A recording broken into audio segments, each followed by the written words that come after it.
Alrighty, we're actually gonna start a minute early. Alrighty, so let's get here. Hi guys. Hello. I'm just gonna post the stream link here. Oh, thank you, AC, for for linking the stream here. Then this time I actually can link my stream to the Christian VTuber group I'm part of. Okay, and then I'm just gonna post this here. And lastly here.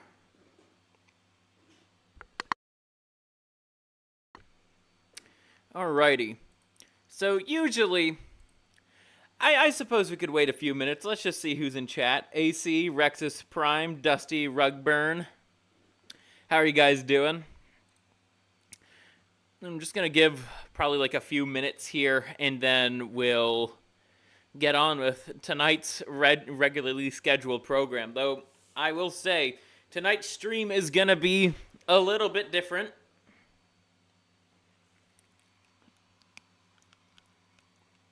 I'm sorry, just gotta floss my teeth. I literally just had dinner. Alrighty. Since this stream is about the constant attack on Christianity, I want to bring an experience I had that shows how rabid the hatred of Christianity is. Oh, do share. When you go to your next Brazilian Jiu-Jitsu class and try to get someone's back, and then whisper at ears, "Damn it, AC! How does it feel to be the little spoon?" Good old back map.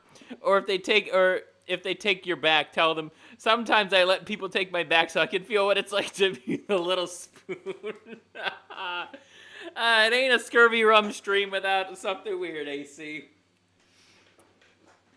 Alrighty, we're just gonna give a few more minutes here and just kind of just let people come in. I know tonight things are going to be a little bit different. I still have things on the itinerary or whatnot, but I'm actually not going to pull up the itinerary tonight. I know it's a shocker. It's not a special episode, and I'm not using the itinerary. Ooh, that's quite the shocker for, I know, many of y'all regular ScurvyRum viewers.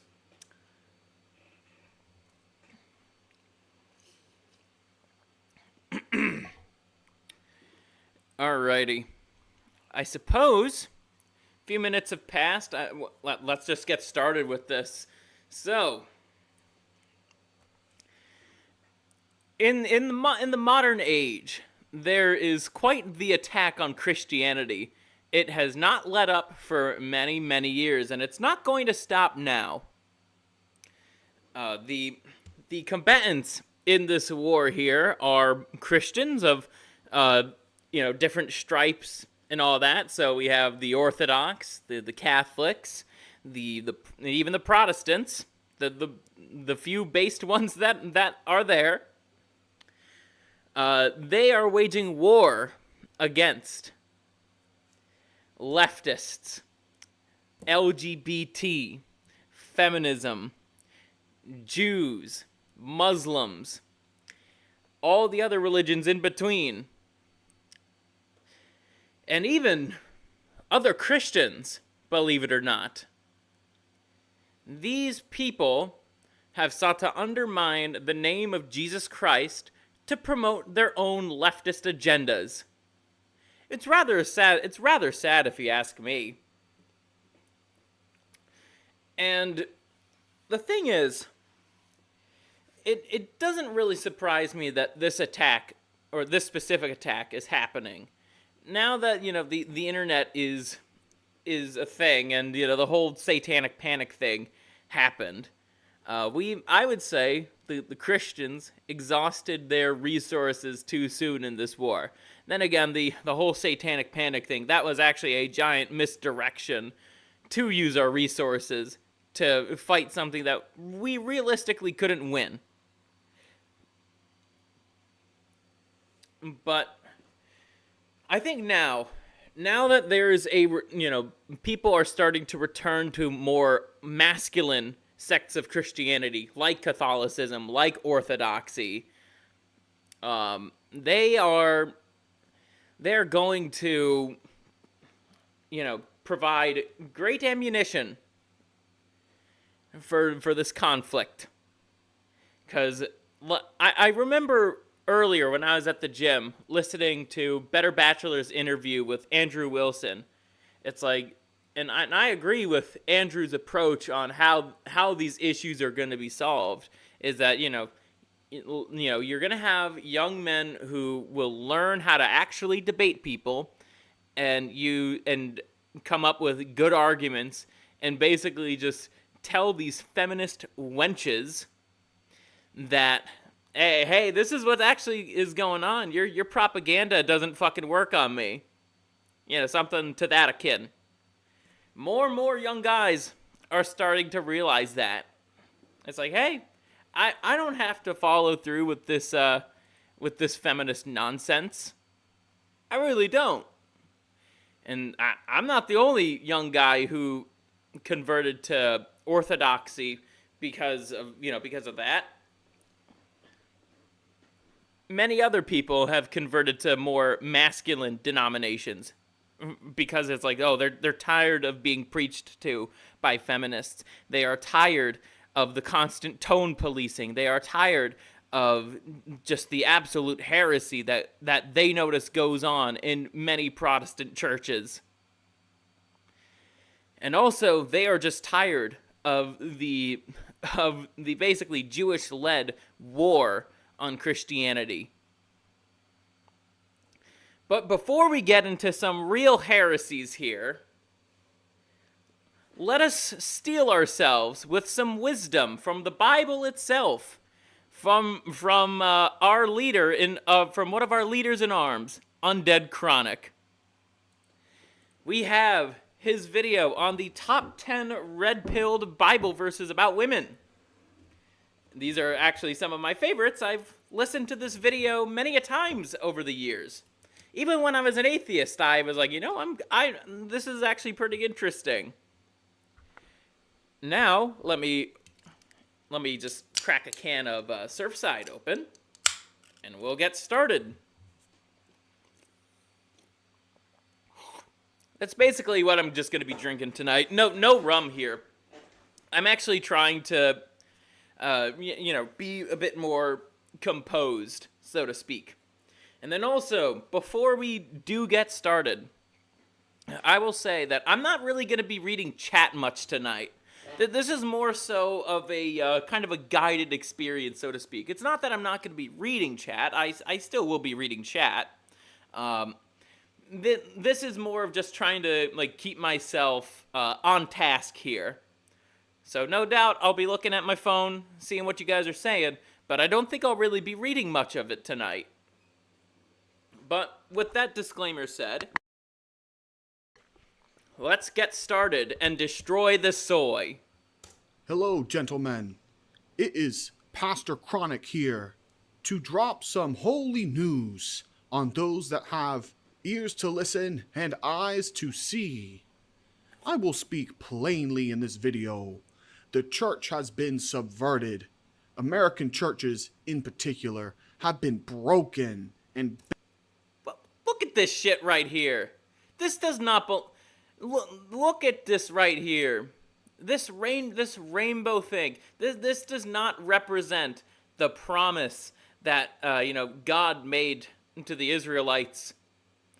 Or the promise that God made to Noah that he would never flood the earth again. I don't know why I said Israelites. I should have just said Noah. This is not what this represents right here. This represents faggotry. I can't believe I already said that a few minutes into the stream, but I'm just being honest here. And look at this right here that the pastor is wearing. This is also those same colors, not of promise, but of pride. One of the 7 deadly sins, if not the deadliest. Look at the title of this. Open and Affirming Sunday. Gay Pride. No. No. The church is not supposed to affirm your delusions. It is not supposed to affirm your sexual deviancy. It's not supposed to do that. It's the purpose of the institution of the church is to spread the gospel of Jesus Christ. That's its purpose. This church is not doing that. It is committing blasphemy. Bent to fit the will of the weak and the wicked. They hope to... I'm a pastor. Oy vey. I'm a pastor who's feminist. Pro-gay. Pro-gaping.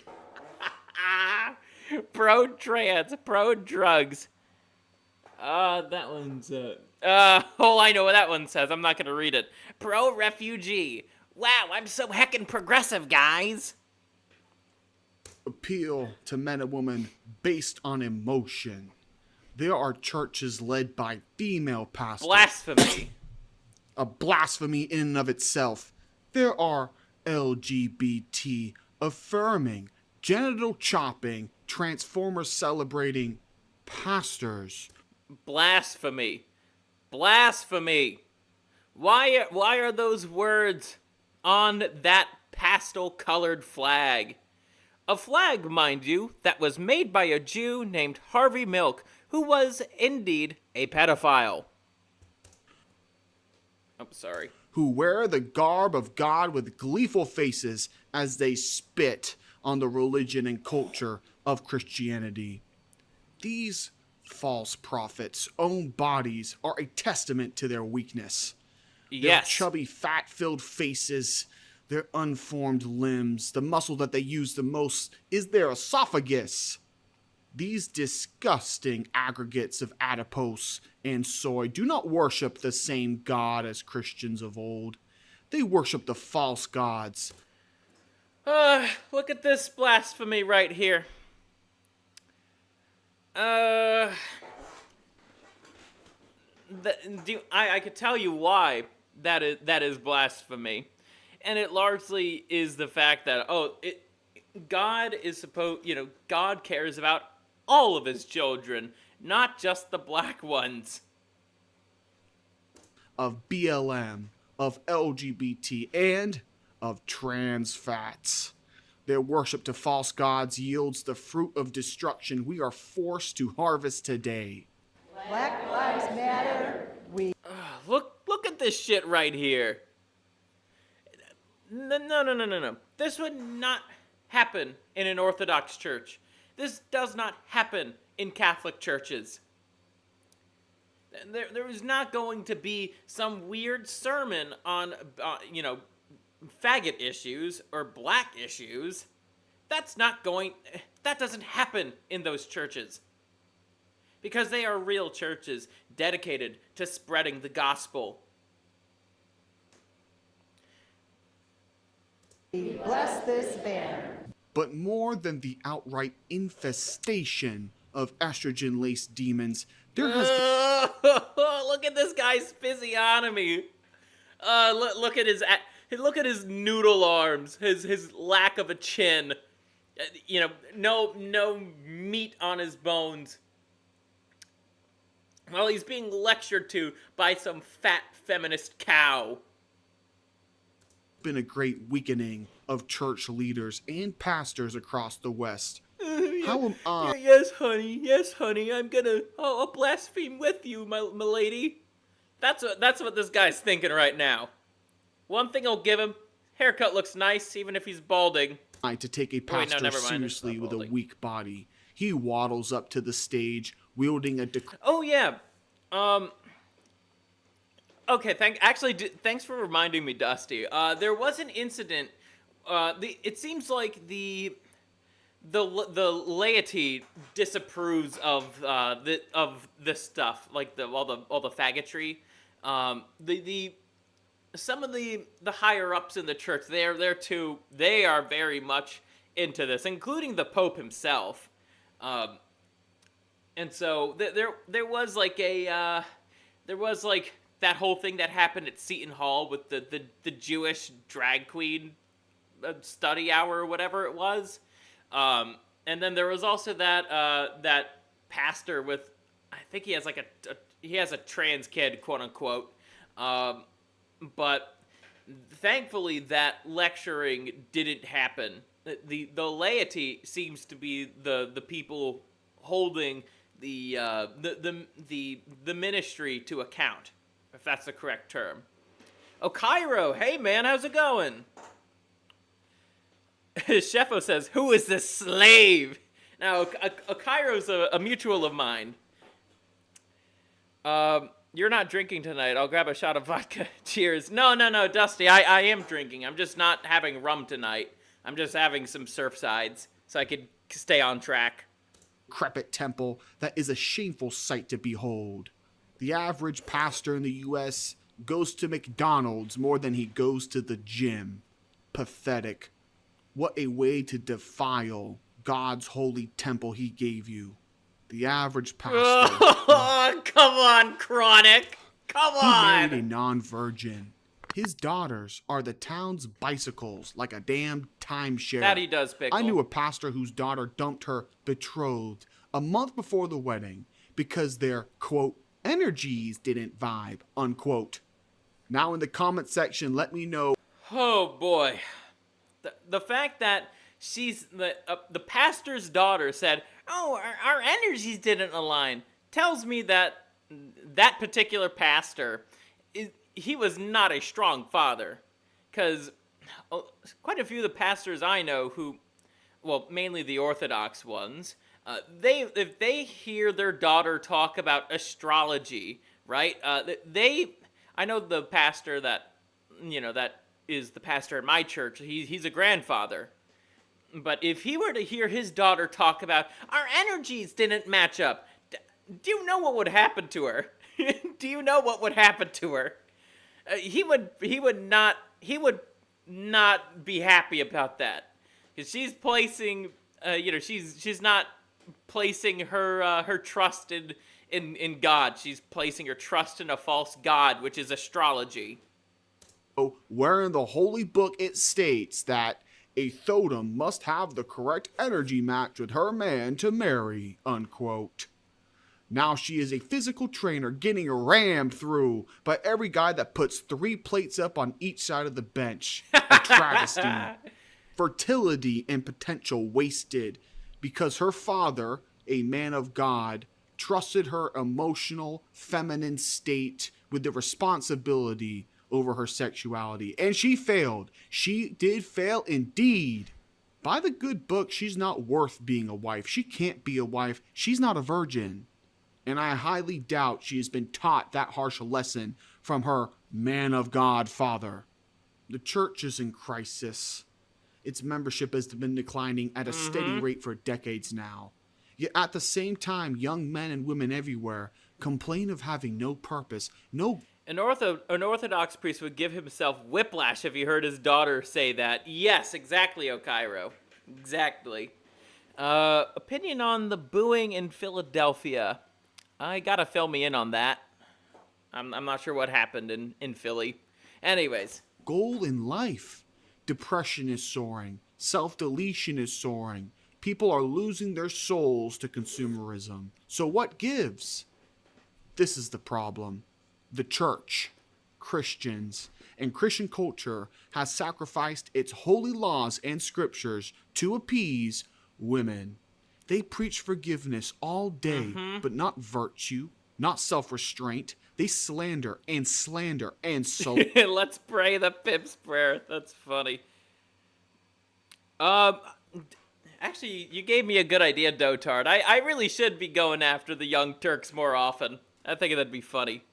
Slandermen, all for the weak seal-like clapping of the fat, entitled barren whores that line its pews. I have heard horror stories of effeminate pastors trying to play the matchmaker between single mothers and hard-working young Christian men. Oh my goodness. I'm glad I've had this talk with my pastor. He knows. He's actually, aware of the issues that young men face. That's because a lot of catechumens that he has these days are young men. And the thing is, they don't want used goods. They don't want used goods as a wife. It's like, no, they want their own lineage. They don't want to have to worry about raising someone else's bastards, or having to basically play Fix It Felix to some chick who made a bad decision in choosing a husband. All they preach is forgiveness. It's like the girls in church know that they can do anything because the Lord of their sent pastors will forgive them. Well, unfortunately... Also, a lot of these feminists that are in these churches don't actually understand what forgiveness is in the biblical context. There are certain sins. Atonement requires action. You can't, you could pray to God, before you go to bed. You're kneeling right. You're asking for His forgiveness. No, that's not enough to truly atone for your sin. That's the start, not the end. But feminists think that's the end. No. No. In order to be forgiven of sin, there is required action that has to be taken. Men don't have to... You either believe or you don't believe. There's no conversion. Exactly. Look over your ankle-biting bastards and busted hymens in courtship. Strong Christian men deserve strong Christian women for the purpose of courtship and marriage. That means no bastards, no previous sexual partners, and no debt. The churches seem to forget that the holy role ordained to women was to be mothers, was to be submissive. But since the... Ooh, that's a dirty word. That's a dirty word to feminists everywhere because they don't know what biblical submission actually means. Hey, Satanar, how's it going? Dotard, this episode kind of is the continuation of episode 66. In a way, this is about religion and kind of exposing, what's going on, the conflict that's happening. I remember asking him what Christian denomination he belongs to, and he didn't even answer, and instead evaded the question. He didn't like the anti-gayness. That screams fake Christian to me. Let's see. Oh yeah, the dude that said, who wanted people to convert to Christianity, and he gave massive evangelical and or Baptist vibes. Man, the evangelicals in this country, they're so misguided. That's all I could really describe them as is misguided. Weak pastors don't want to make their female flock uncomfortable. They don't preach any of the responsibilities of femininity, and thus let their flocks go astray into Chad and Tyrone's arms. These weak men, weak leaders of the church, yield weak younglings. They encourage weak young women to go to college and find themselves. And then these weak pastors act shocked when their chastity has been wrecked like Tokyo after a firebombing. And they're even more shocked. Let's see. Pretty good. Funny that you're doing a stream about attacks on Christianity. There's a large civil war currently going on between online Christian apologetic figures. Yeah, I'm aware that's going on. How's yourself, Scurvy? I'm doing good. Had dinner. Now I'm having some surf sides. Just usually I'd have some rum, but I'm not having rum tonight for the sake of the show. I actually want to convey myself pretty clearly. Masculine men decide to play but the I still want to whoremonger drink instead of waiting around in church for years and years and years to find an old wife out of her youth. The church and feminism share a lot of traits, but they both share ignorance. They ignore and deny the strength of the male sex drive. They seem to think shame will satiate a man's horniness for years years and years until a reformed born-again virgin has decided to stop fucking heathens to make a family with a strong man of upright morals. And the funny thing about that because she basically fried out her pair bonding, even if she does somehow get with a strong man of strong character, she's going to be the one to destroy the marriage. Because oh my goodness, I'm not happy. Oh my goodness, I'm not happy. That's a pattern that I keep on noticing. It's like when it comes to like these divorces, and I hear the story, right? It's like, well, the root cause of the problem is that you married a non-virgin. Well, that's not happening. Intelligent, hardworking men who read and understand the Bible know not to build a house on a foundation of sand. That's one of my favorite verses of the book of Matthew, 7:26. But everyone who hears these words of mine and does not put them into practice is like a foolish man who built his house on sand. Once you decide to give your virginity up, and more so, be one of many, many, many men's conquests, your ability to build and maintain a strong family is sand, washed away by the waves of fleeting emotions that dominate your febrile will. Ah, damn it, Pickle. Don't build a house in a foundation of Tyrone zinc. Vulgar, but you do have a point. You do have a point there, Pickle. Especially if that reminds me of that quote unquote lucky man who decided to marry the notorious whore Bonnie Blue. He's gonna get exactly what's coming to him. Will in pathetic existence. Wise men know not to build houses or families on such sinful sand. Instead, these men will seek women of faith with a foundation of stone, so that their houses won't be blown away by the hormonal winds of Western women. It is in your nature. Here are some examples of what a Western woman will tell her Christian husband. I love you, but I'm not in love with you. I want to experience my 20s. I don't think I'm good enough for you. I want to live free and independent. Oh, man. But The he independent abused route. me. I have to be a boss bitch now. So goes the flimsy excuses for destroying a family by the women of sand. Why would a valuable family-minded man try to build anything with these wretches? They are unholy, ungodly, and as submissive as a 400-pound hog on My God, Chronic again with the 400 my 600-pound life clips. Anyways, something else that I forgot to mention. I don't think I'll be using my soundboard tonight. I think it would just kind of undercut what I'm actually trying to get across here. Usually, I would, but it's not fitting for tonight. That said, Ruggs has never heard this term zinc. It's basically it's a synonym for cum.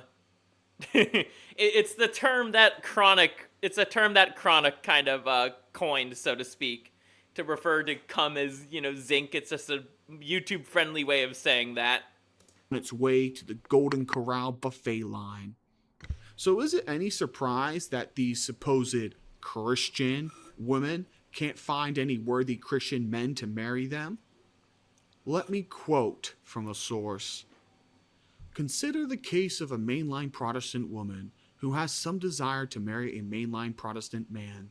The average mainline church has about 80 attendees on a Sunday. Of those, about 11 are likely to be under 50, not married and not divorced. Of those 11, 6 or 7 are likely to be women. Let's call it 7.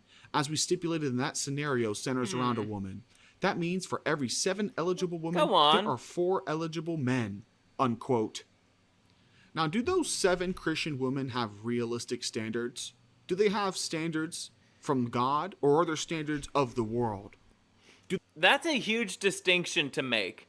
Honestly, that is such a huge distinction to make. Like, the standards that God present, that, the standards that these women should have, from God are, he should be godly. He should be taking care of himself. But most importantly, he must be godly. I don't really know a lot of women who have those kinds of standards. It's really simple, but nah, he has to be jacked. He has to be uber rich. He has to, have a 7 foot schlong. I'm exaggerating a little, but on this show, we know how delusional the modern woman's standards really are. They do not come from God.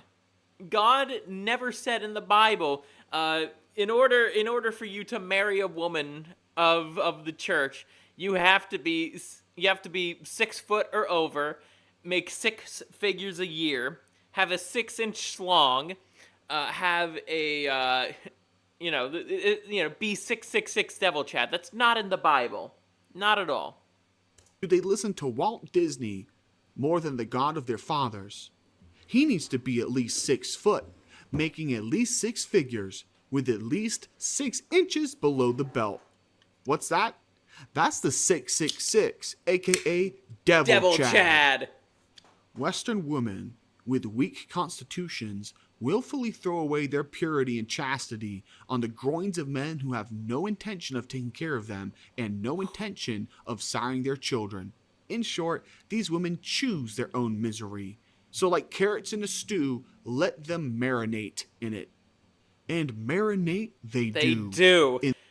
The amount of times that I've just seen older women just bitch and moan on TikTok about how they couldn't find a man, they did it to themselves.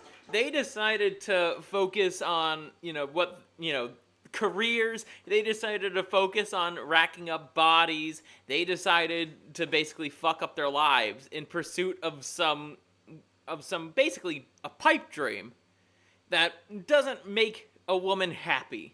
Instinctually speaking, that what makes a woman most happy is having children, taking care of children. And then later down the line, in today's wacky modern world, we have, granted, hold on, sorry, let me recompose myself. When the kids are basically like out of the nest, it's like, then she could work. And it's like, okay, I got nothing else to do, so yeah, why not? All the kids are adults now. They're living on their own, or whatnot, something like that. Or they could just stay home. That's probably the wiser solution. But women, on an instinctual level, they desire to have children with a good man.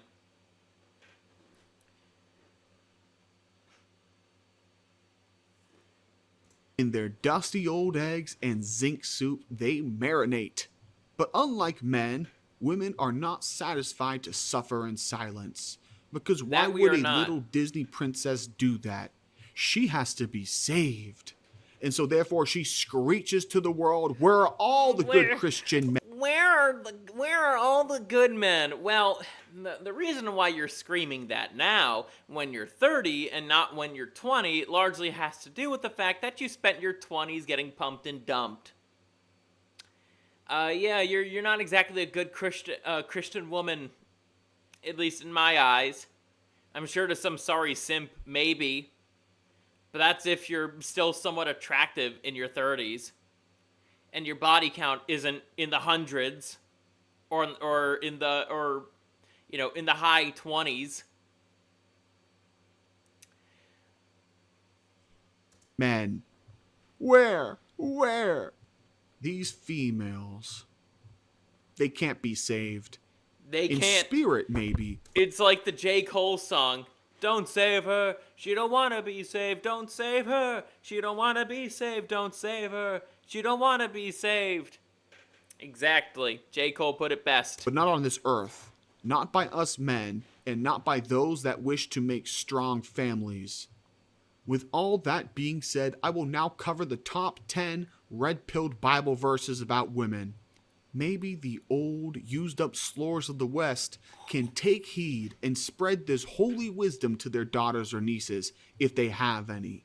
At the very least, the average feminist woman, with her Prozac-popping lifestyle and barren womb, can serve as an example of the destruction that awaits women who turn their back on men and God.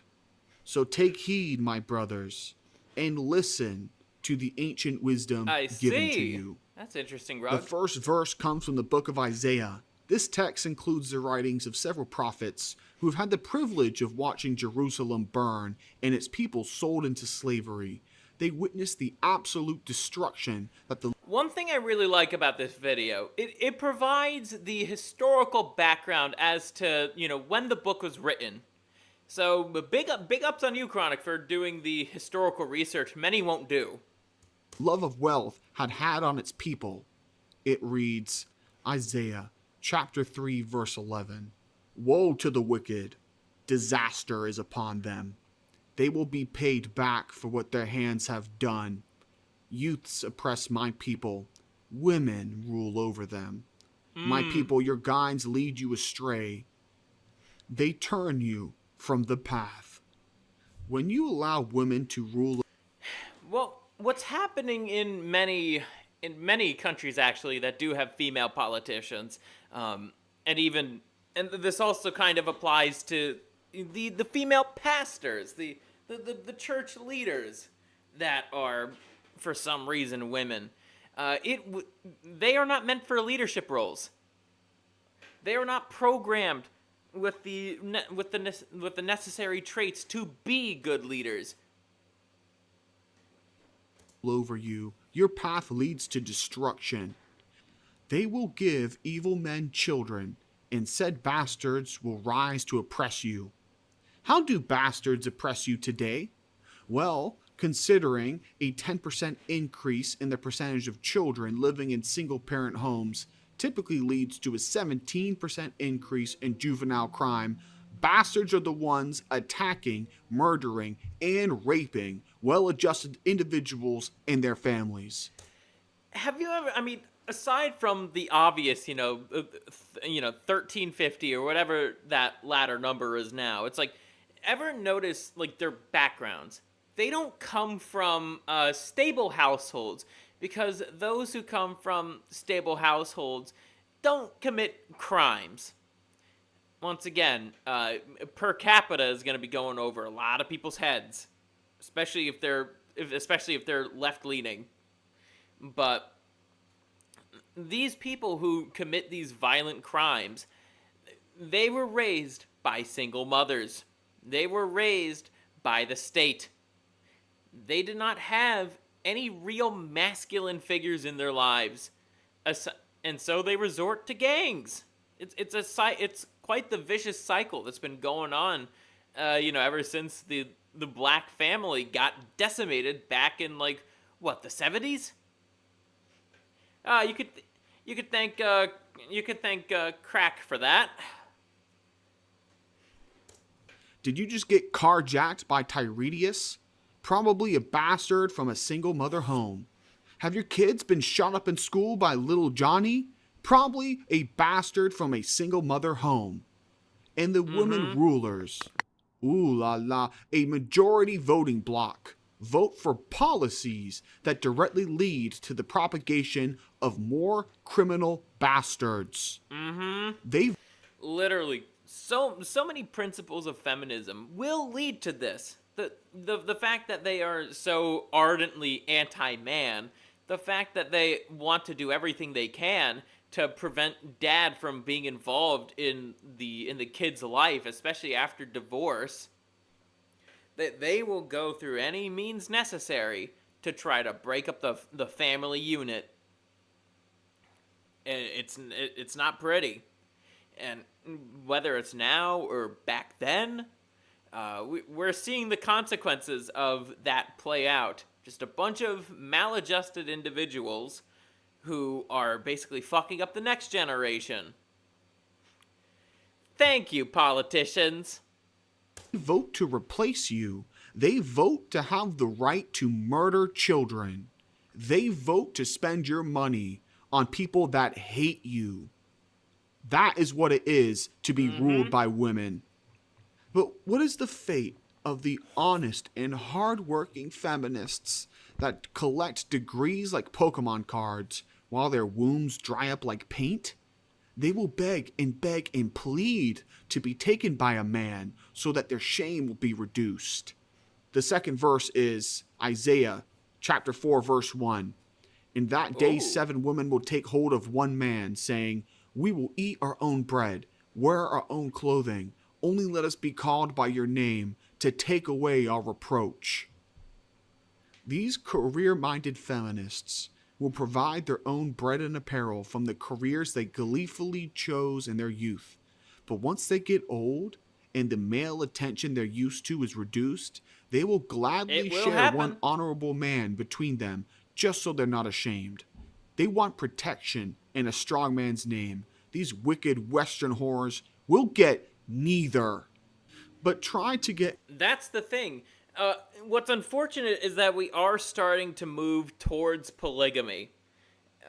Just like that verse is talking about, we're now seeing the fact that many women would rather share a winner than even have an average competent guy all to themselves. Once again, this is because hypergamy is an overdrive. And also, it's like, oh, why would I'm just trying to come at this from the kind of the perspective of a young woman in today's day and age. It's like, oh, why would I want... And I've had these conversations with women at bars before, especially when it comes to like guys that they're, that are clearly interested in them, but they're not interested. And I call her out on that. It's like, clearly he likes you. I don't know why you don't want anything. I don't know why you don't let him take you out on a date. You might actually enjoy his company. They don't expect the guy they're trying to bag that night to actually, tell them that. And then also, them whores at the bars are, especially the ones who do that, not all that good looking. But basically, what I'm trying to get at here is that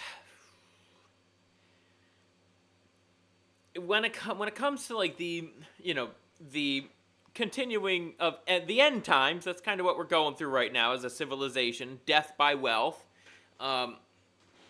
They are going to try to look at the guys who are actually going to be able to make it through something that's basically inevitable at this point, and they'd rather share him when all he sees is just female attention and different pieces, different bitches to slam every Friday night. And like you mentioned, Rexus, also a lot of this stuff occurs, online. The whole thing of Tinder is, it can be described as some weird form of polygamy. It's honestly rather crazy. Just, there are, if you are one of those top % guys on the dating apps, you will have such an easy time on there. You will be able to just slam.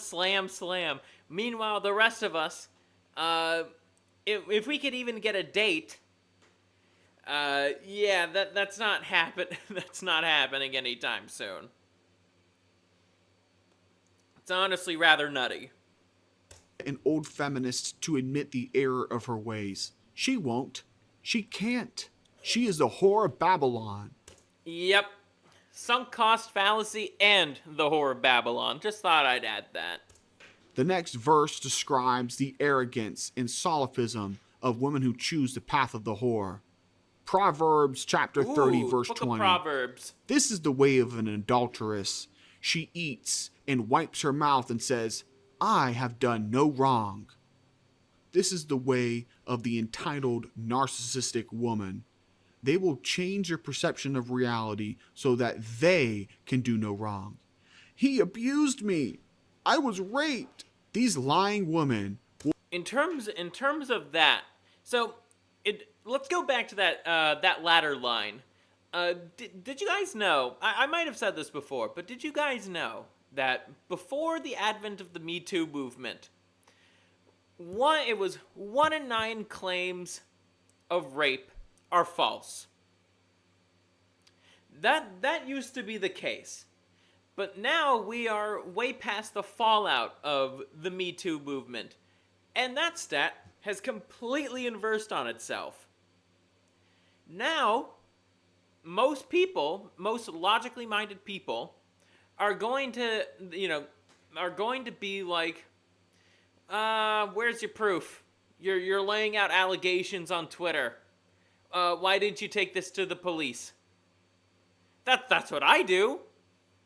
And once again, that's a consequence of the Me Too movement.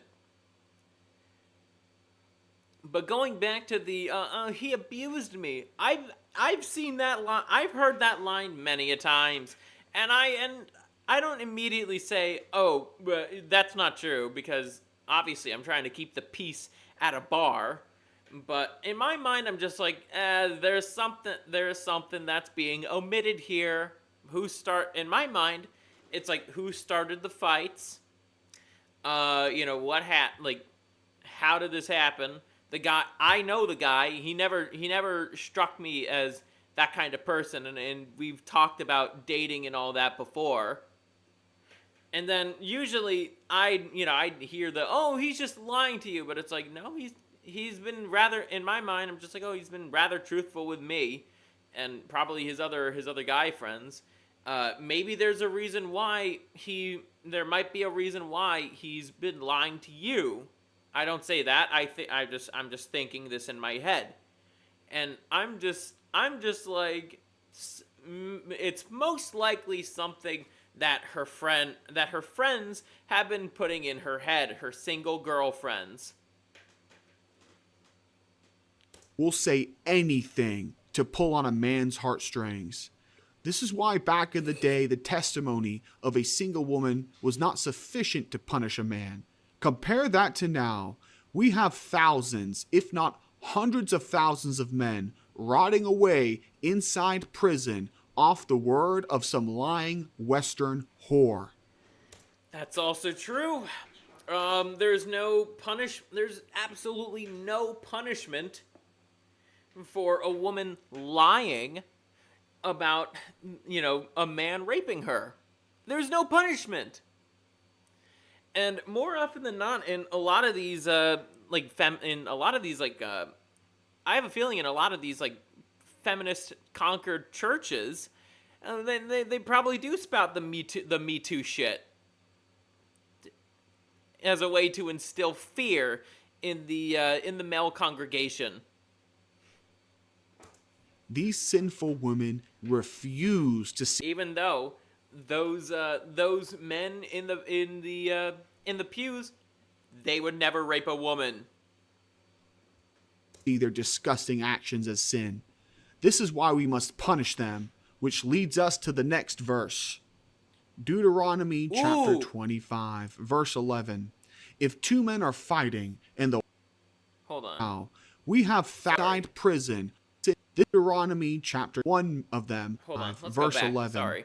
If two men are fighting and the wife of one of them comes to rescue her husband from his assailant and she reaches out and seizes him by the genitals, you should cut off her hand. Show her no mercy. Now, Deuteronomy was a book written for the Jews in 7th century BC. It's a set of rules for the nomadic, warlike people. Yet still, it shows how one should punish a woman when she enters the arena of men.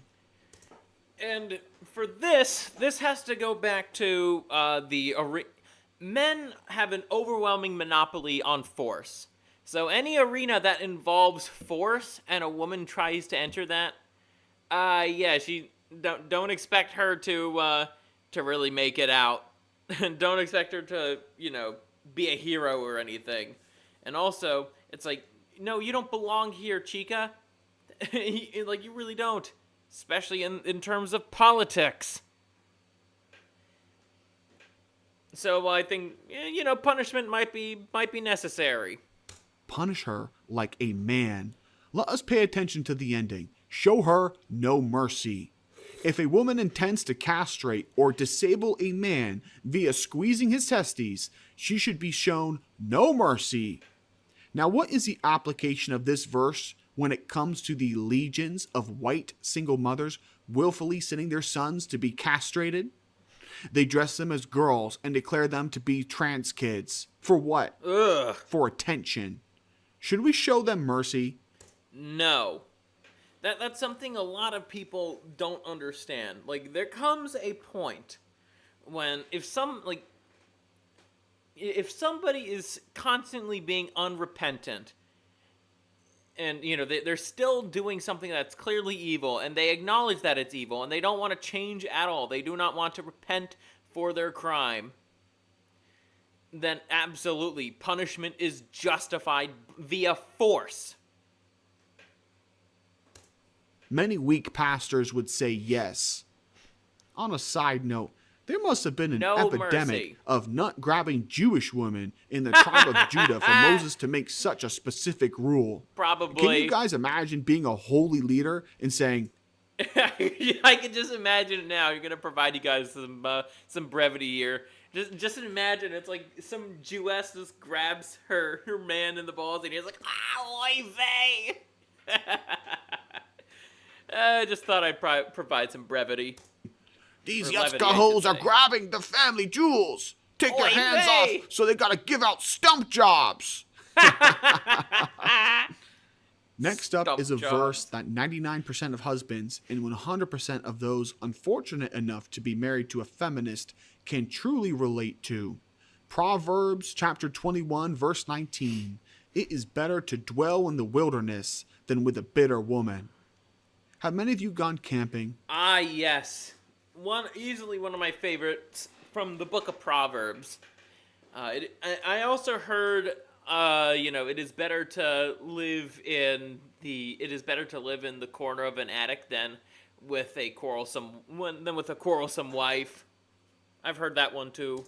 It's a variation. Now, how many of you gone primitive camping? No running water or electricity, out in the woods. That's real camping. It can be a soul-refreshing experience. Being one with nature, listening to streams flowing, birds chirping, the sound of leaves crunching under your feet. Peaceful. Seems refreshing, doesn't it? Like you Yeah. were meant to be out there in the wild.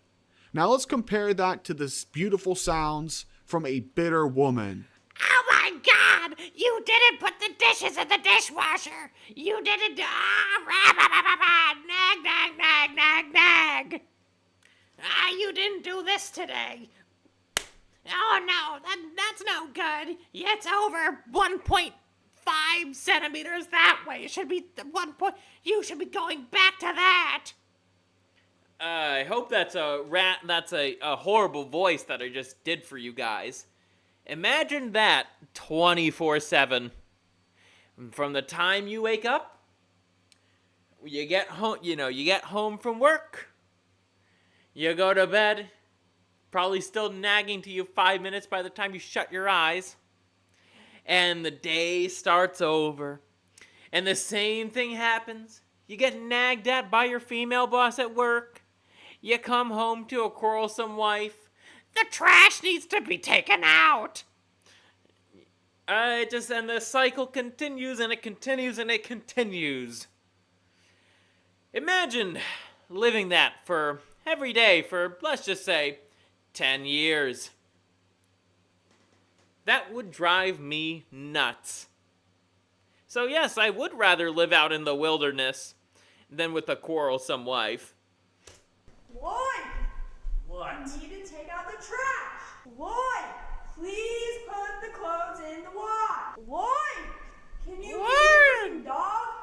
Can you walk the dog? Oh, make it stop, make it stop, please make it stop. Truly, this verse from Proverbs is a breath of wisdom from above. So men, excise bitter woman from your life. They add nothing. Exactly. That's literally what I did last Saturday when I was finished going to the bars. I was just like, you know what? I'm just gonna clear my Snapchat friends list of just a bunch of these people I'm never gonna see again. And it turns out a lot of them were the bitter women type. Peace. I will now know peace, because I don't think I'll be going back to those bars Anytime soon. I had a fun time, though, I'll tell you that much. Moving on, we are arriving at many a man's favorite Bible verse, yet one of the least followed, and I have never heard this preached in a church. Paul wrote to Timothy, 1 Timothy chapter 2, verse 12. Ooh, I do yes! not permit a woman to teach or to exercise authority over a man. Rather, she is to remain quiet. I do remember, well, one of my mutuals. She actually posted a Bible verse similar to this. It's not as intensive as 1 Timothy 2:12, but it was to the same lens of like the in church the woman should be quiet. I say, based to you, my friend, based on that. And I rarely say that about a woman. This verse is responsible for more ham-faced feminist outrage than any other verse, in my opinion. Strictly based off the... Also, another one of mine, another one of my mutuals, I think this verse kind of flies over her head. Once again, I get it, she's a woman, but at the same time, it's like, no, clearly you go to a church that has a female pastor, so you... maybe go to an Orthodox church for a change, and you'll actually witness something that isn't just a bunch of dancing. Other than that, I see her get into arguments about this particular verse, and the thing is, this is in the Bible. Like, this is his word. There's a reason why the priests have to be men. It's because men will deliver the word of God as is. Sorry for the voice crack. They will deliver the word of God as is. They'll provide their own interpretation of it later on. Maybe sometime after service, you might try to make it, apply it to the world today, but Never will he say, hold on, let me gather my thoughts here. Never will he say, my word is infallible. My interpretation is infallible. A man pastor will never say that unless he's some form of con artist like Kenneth Copeland. Because ultimately, the Word of God, that is the ultimate authority. The early church fathers knew that. Now, I'm not preaching sola scriptura here. No, I am not. But there is the whole thing of authority. But I'm just saying, as a whole, the Bible is the Word of God. And you could have your own interpretations of it, but your interpretation of it has no authority. That's what a lot of these feminist preachers do not understand. They suffer from the sin of pride, and they will say that their interpretation has any sort of authority, not knowing that they themselves are an inversion of what is holy. God may be infallible, but humanity, we're fallible. Exactly, my dude. Well, God is infallible, but yes, I know what you're saying. Physical pain it causes in the unruly feminist swine, this verse deserves a place on this list. But it also sheds wisdom on the place for loyal Christian women. When a woman submits to her man, the majority of her worldly problems dissipate. Exactly. Let's see how modern Western women are faring in the job market, exercising authority over men. Quote, more than 1 in 5 women in the United States experiences mental health condition. Oh, not to mention, before we let Chronic continue, I gotta say something. And that would be, think about it like this. A lot of people in HR are women. a lot of these women who are in HR will review your job applications. They will see that you are white, straight, and male. And they're not really going to look at your application much. They're going to throw it away. That's them excising authority. That they really shouldn't be. In the past year, such as depression or anxiety, many mental health conditions such as depression and bipolar disorder affect women more than men, or affect women in different ways than men, unquote.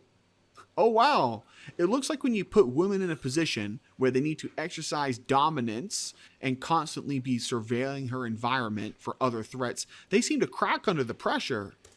Like with one of the previous verses that Chronic went over, the Deuteronomy one. They do not have any place in any field of force. And yes, the business world can be a field of force. They have no place in excising authority. They are not meant to be leaders. They are meant to be followers. They're basically hardwired to be followers. More so in a strong family like the one located in the church, it is important that pastoral leadership is not given to females. Yes. Want to see why?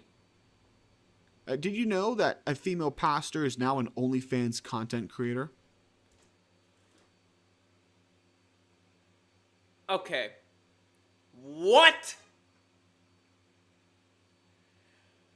Oh, my goodness. God send the asteroid. Please. Send the asteroid. We need it. I'm sorry, what? Yeah, like what Chronic said, there's a pastor, a female pastor, so already an inversion on his word. And she has an OnlyFans account. Wow. And yet, I have a feeling I'm probably going to be bitched at. Oh, you shan't judge. It's not good to judge. No, judging itself is not a sin. False judgments are a sin. The correct judgment for a female pastor with an OnlyFans account is heretic. You are a heretic. Repent and fuck off. Discernment is key. We are naturally as humans, we are naturally judgmental. That's what pattern recognition is. Once again, it's just more tone policing nonsense. And you can't judge. No, it's not good to judge. Don't stop being so judgmental. No, I'm going to be judgmental. It is in my best interest to be judgmental. How shameful. How absolutely disgusting. It's also the Lord's best interest to be judgmental.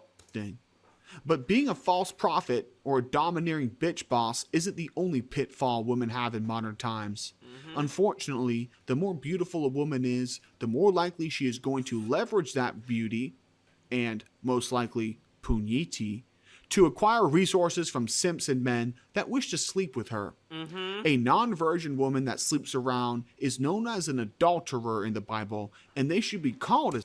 Correct. Adultery is one of the biggest sins in the Bible. That topic is mentioned quite frequently. If you're looking for a really good example of, just in general, biblical morality, read the book of Ephesians chapter 5. That's where I get my sexual morality from. I know, marriage is between a man and a woman. That's why Scurvy's a virgin. It's because, well, I shouldn't be giving myself over to random women. There's consequences for doing that, and it would make God very angry. I feel like I've already angered him enough. I'd rather not piss him off even more.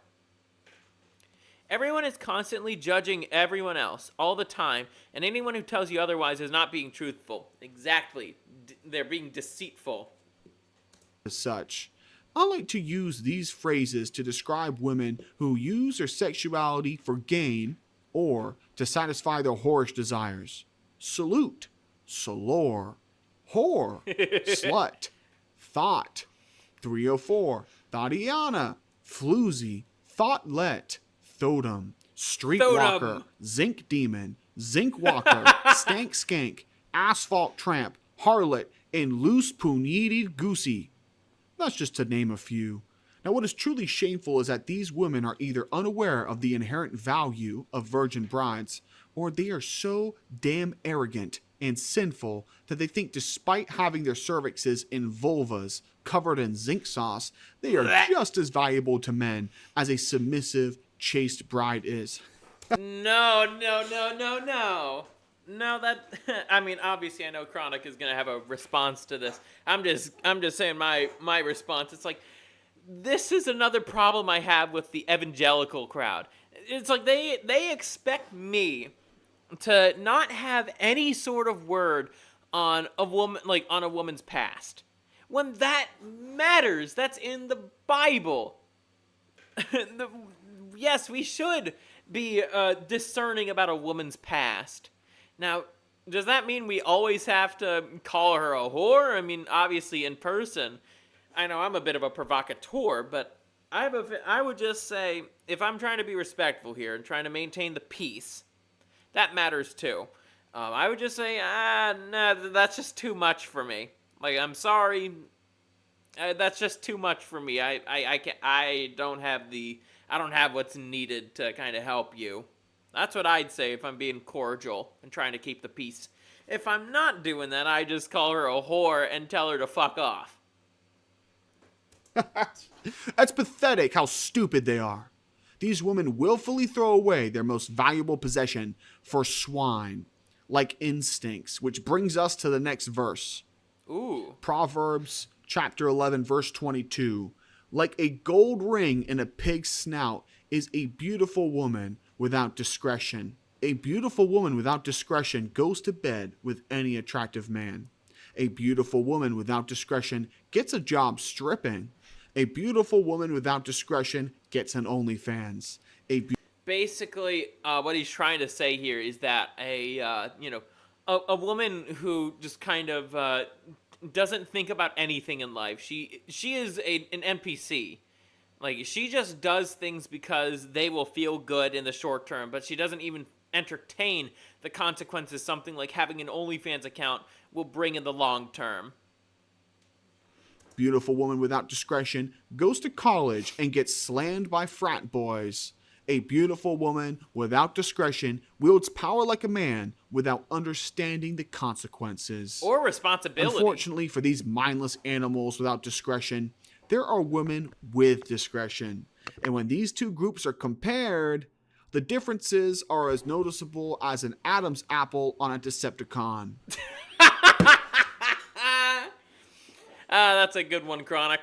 Let's look at how wise women and foolish women act with our next verse. Proverbs chapter 14 verse 1. Oh, wow. The wisest of women builds her house, but the folly with her own hands tears it down. When I read this verse, do you know how I see women tearing down their own house? You know what comes to mind? Divorce. There is nothing that tears a house down and family down than divorce. And the fact that before the advent of no-fault divorce, you were required to, prove fault. It's like, oh, he cheated on me, something like that. It's like there'd have to be proof that he cheated on you, lady. And the same thing would apply to him. If he wanted to divorce her because she cheated on him, it's like there'd have to be proof. But nah, we decided to do away with all that.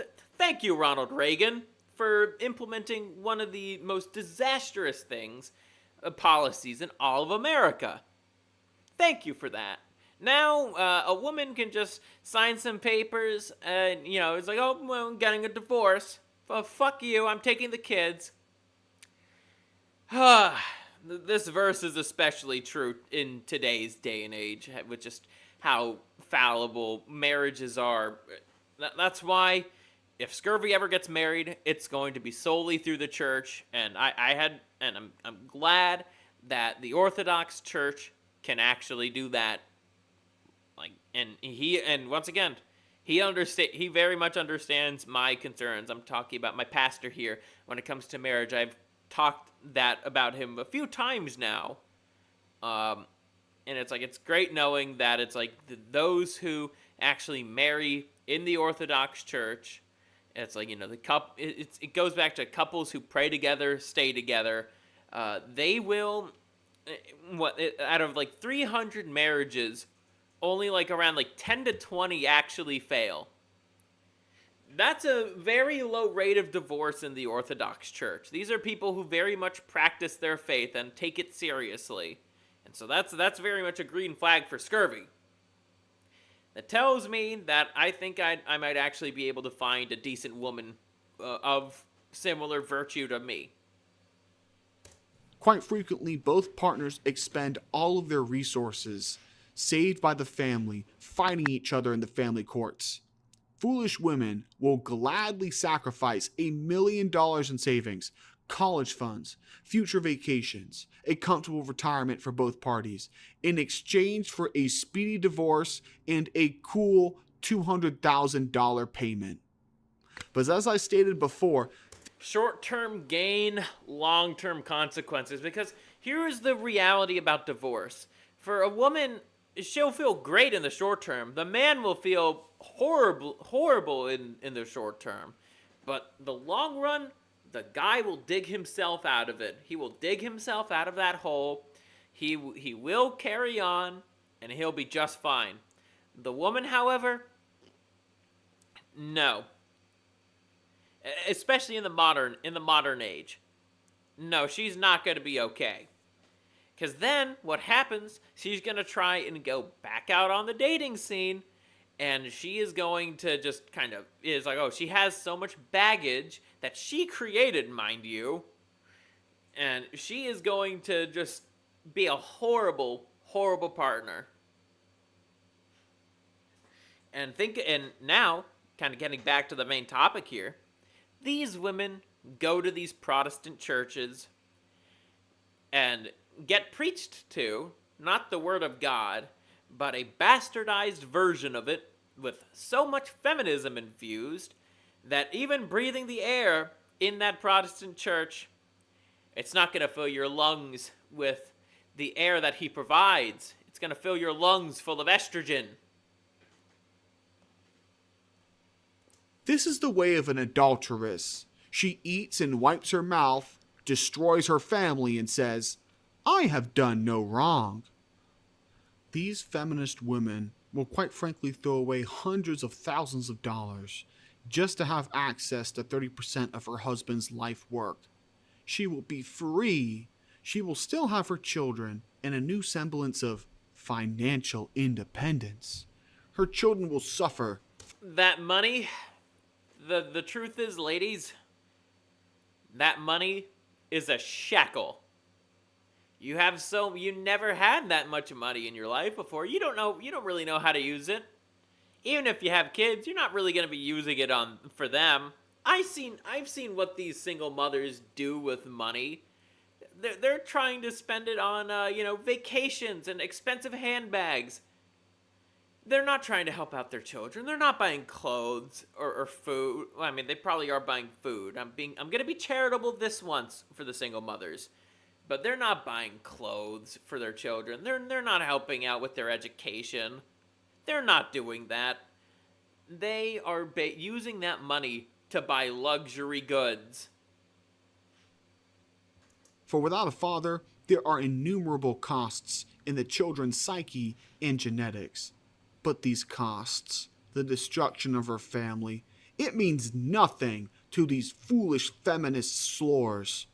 These disgusting wenches of the West. The wisest of women build their house. They cook, clean, maintain the property, raise animals, tend gardens, even work remote from home. Compared to the ungrateful swine churned out by the West, these women are valuable beyond belief, which yields the next verse. Proverbs Chapter Ooh. 12, verse 4. An excellent wife is the crown of her husband, but Hey, there's a reason why in the Orthodox tradition, we wear crowns for the wedding.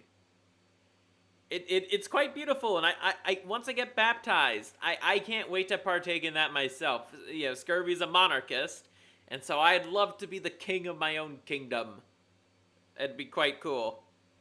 But also, it's like, yeah, I understand also where the tradition comes from, and it's also rather beautiful. she who shames him is rottenness in his bones. An excellent wife can be the crown of a husband, the one who gives birth to many children and turns a structure into a home. Men will fawn and fawn and fawn over the wife of their youth. She will give him a family. Unfortunately, not many young women are trained to do so. The next verse, That's Titus rather sad. chapter 2, verse Oh, 4. the Book of Titus. Train the young women to love their husbands and children, to be self-controlled and pure. Hold on, let's Young go back. women, The younger women to... Okay, yeah. He just added that train in there. But yes, this is probably... This seems to be a continuation from verses 1, if I were to take a guess. to love their husbands and children, to be self-controlled and pure, to be busy at home, to be kind, and to be subject to their husbands, so that no one will malign the word of God. Trained? How dare you? Oh, no! We are not dogs to be trained, screeches the feminist woman who lives her life as a man. Ironically, she is acting like a dog who is being trained to parrot feminist propaganda. It's very weird. These women who just, well, preach feminist propaganda, they are quite literally slaves to their desires. It's that simple. They have no interest. They basically just want to do whatever they want, whenever they want, and they don't want any consequences for it. But that's not how reality works, chica. Your actions have consequences. I'll respond. Men must be trained in their profession, no matter Yes. how menial. Yes. Are you then so arrogant to presume that the duty Ooh, you did mention a good point, Chronic. And yet these women who think, oh, how being a housewife is this demeaning, demoralizing task, when no, it's not. It's a job, yes, but you get, if we're talking solely about pay and, you know, benefits or whatnot, let's actually go about this realistically. So you do get a paycheck. You get food, water, a house, air conditioning, electricity. I was gonna say heating, plumbing. Oh, you know, functional plumbing, I should say. You get. You also get some leisure, like, you know, computer or video games. If you play video games, you get a lot out of being a housewife. Yes, it's work, just like the job that the husband gets trained to do when he first starts that job. It's not demeaning in being trained to be a housewife. It's just like being trained for any other job. Though I'd say the job of housewife, I really do respect that job. It's a job that is necessary, absolutely necessary, and the pay is pretty damn good. duty and job of being a wife requires no training? Such arrogance is a gem of Exactly, Dusty. No one man has the time to properly take care and mend everything in the home. To keep up with the maintenance, it takes someone being there to take note of problems and present them to be fixed. Correct! 100% abject correct. foolishness, all too commonly found in infertile Western feminist trolls. These women will slander mothers and motherly duties all day, and then when a weak-willed man tries to make them into a wife, he will be shocked at just how incapable they are for the job. You know what we say, you can't turn a hoe into a housewife. It appears that in today's day of age of degeneracy, Pickle, we're not talking about modern art. that that feminine women, I did read your those that are comment. submissive, I'm not- love children, and understand Pickle, remember, I'm not going to be reading all these comments out loud for the sake of keeping the show going. the value of their chastity I are am hated reading chat. by the It's manly, not that I'm not reading chat. I am. obese, feminist demons that infect every corridor of life. These manly women disrespect and degrade true femininity at any chance they get. They must make femininity low value so that when they decide to drop the suit and doll up, it's an easy transition for them. Do not trust these women pretending to be men. They are snakes. Yes. A curse upon any reasonable man. The last verse is from King Solomon, the wisest person to ever live. He describes women who use their sexuality to control men as such. Ecclesiastes chapter 7 verse 26. I find more bitter than death the woman who is a snare, whose heart is a trap and whose hands are chains. The man who pleases God will escape her, but the sinner she will ensnare. Worse. We've seen that time and time again, haven't we, boys? Especially with some of the dating videos that I've shown y'all, and just in general, to some of the stories that I've told, like Sheffo, about just guys getting in with the wrong woman, and their lives are fucked. That's what's happening to Bonnie Blue's supposed husband. He is a sinner, and she trapped him good, not necessarily with a baby, but more so the just the fact that when she divorces him, she's gonna take half his shit, even though she's the one probably making more money. I mean, they're getting married in fucking England, for Christ's sake. Worse than death are the women who will convince you that their love is true, only to backstab you, to betray you and leave you at your lowest. The intimate bonds you create with them via sex are truly one-sided.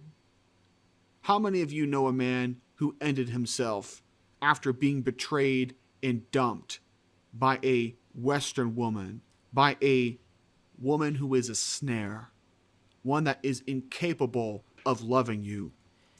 These are also the type of women that are in these Protestant churches. She doesn't care about you. She doesn't love you. She is using you. She was never yours. Only your turn. Mm-hmm. How many poor unguided brothers have ended their lives, snuffed out their potential over the loss of love? But they lost nothing. They didn't lose anything. These wicked wenches merely cast an illusion on them. They never cared about them, and as soon as the benefit of the relationship was diminished, they broke them. These open and virtueless women are snares. Their words are poison. Their hands, Correct. chain-strong men, like Delilah did to Samson. So my brothers, And so, we as strong men, if they try to put their weak shackles on us, we break them apart. We tell these harlots, no, I'm not gonna raise your bastard. No, I'm not gonna give you a ride to your big date with Chad. No, I'm not gonna be used. avoid these wretched women. If you wish to support, Rest in... I miss you, Ribby. I really do. Anyways, I will be right back.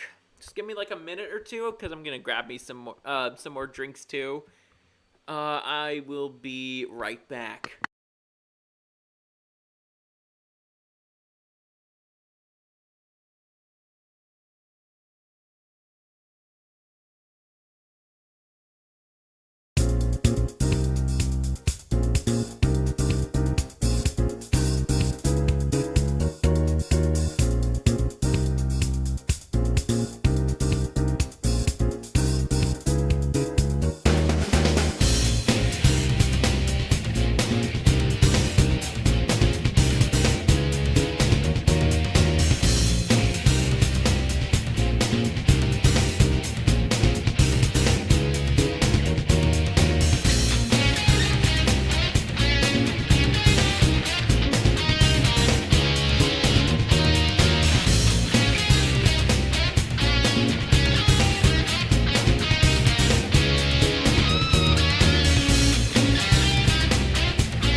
Okay, I am back.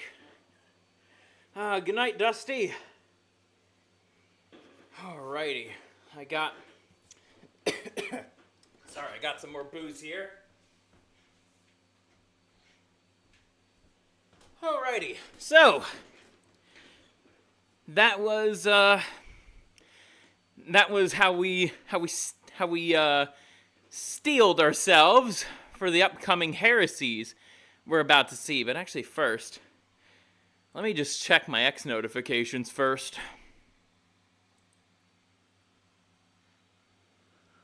Yeah, Okira, I would be interested in joining that Discord server that you created. Just DM me the link, and I'll join it after the stream. I'll even write that to you, too, in case you're not here. I'll join after the stream. Okay, let's see. Alrighty. So, that was that. Now, we steeled ourselves. Now, we are going to look at some true heresy right here. We have a few examples of such, and then later on we have a post from Rachel Wilson actually describing some heresy that these churches are preaching.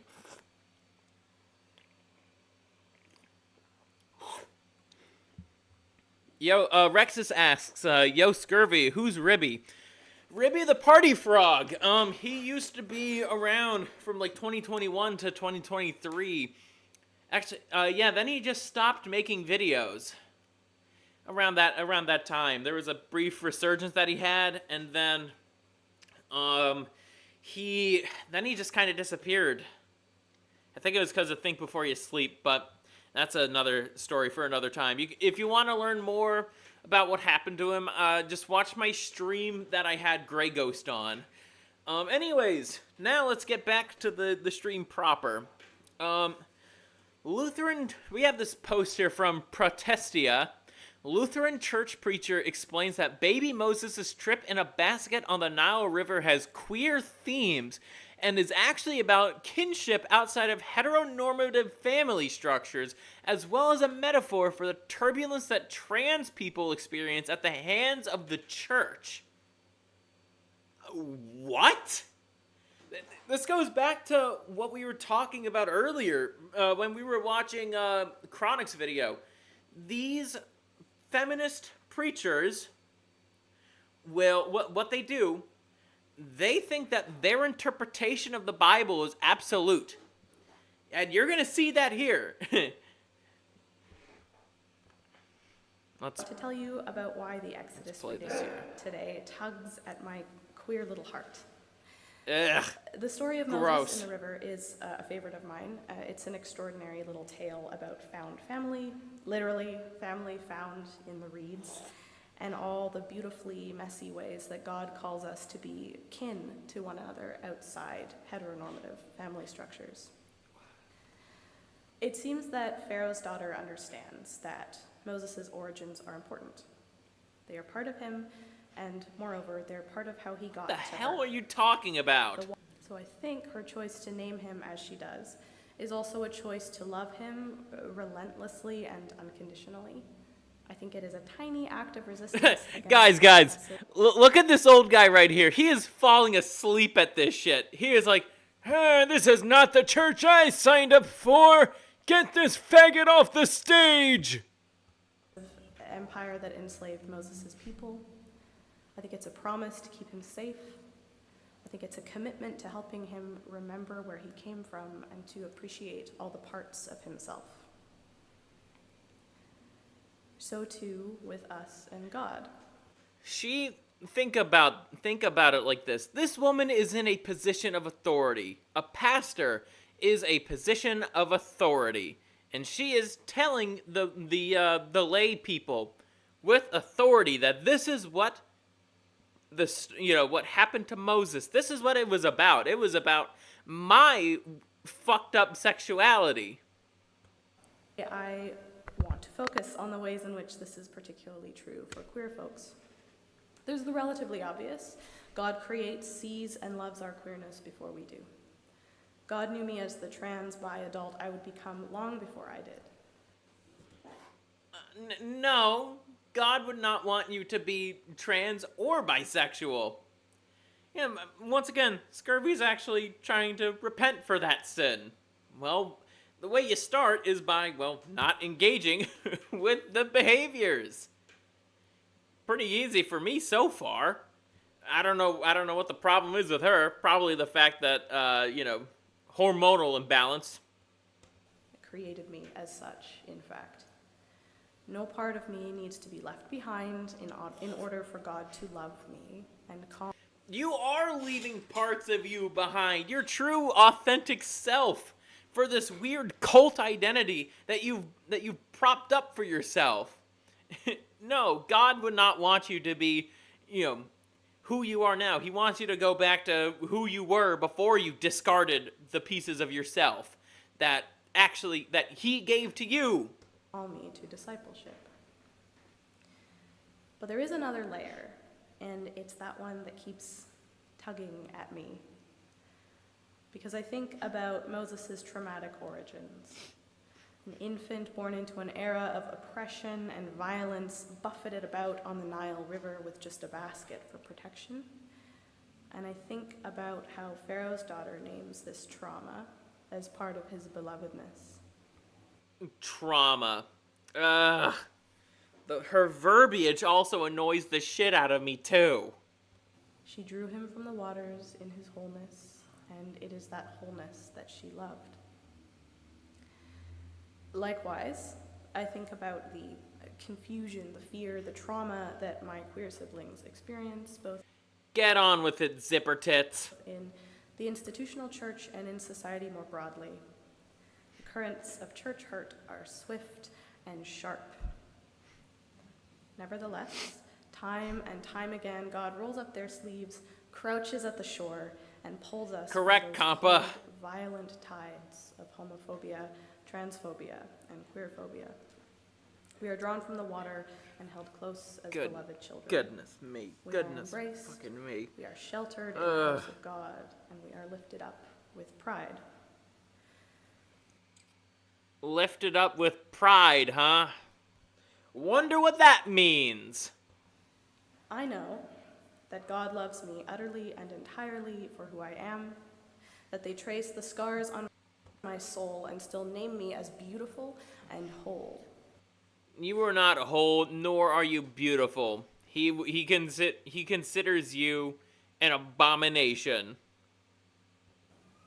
They enfold my pain into that wholeness without requiring that I leave it behind for anyone else's comfort. God's love for me, which is all-encompassing and undeniably queer, is what helps me stay queer and Christian. It helps me stay in the church. That is an inherent religious incompatibility. You cannot be religious and quote-unquote queer.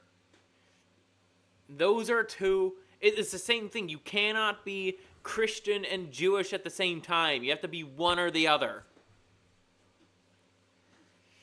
You can't be both. Or you can't be, Christian and Muslim at the same time. No, those are two directly incompatible, belief systems. Church and hold together my grief and trauma with my hope and love. I want to... Okay, no, we're not going to listen to this bitch speak again. However, we are going to see... let's see. Let's read through this a little bit, the comments. Lutheran in name only. ELCA fake. Please put Lutheran in quotes when you post things like this. Well, the reality is a lot of Lutherans, they do say shit like this. And it's not the only one. It's not the only time I've heard Lutherans preach this shit.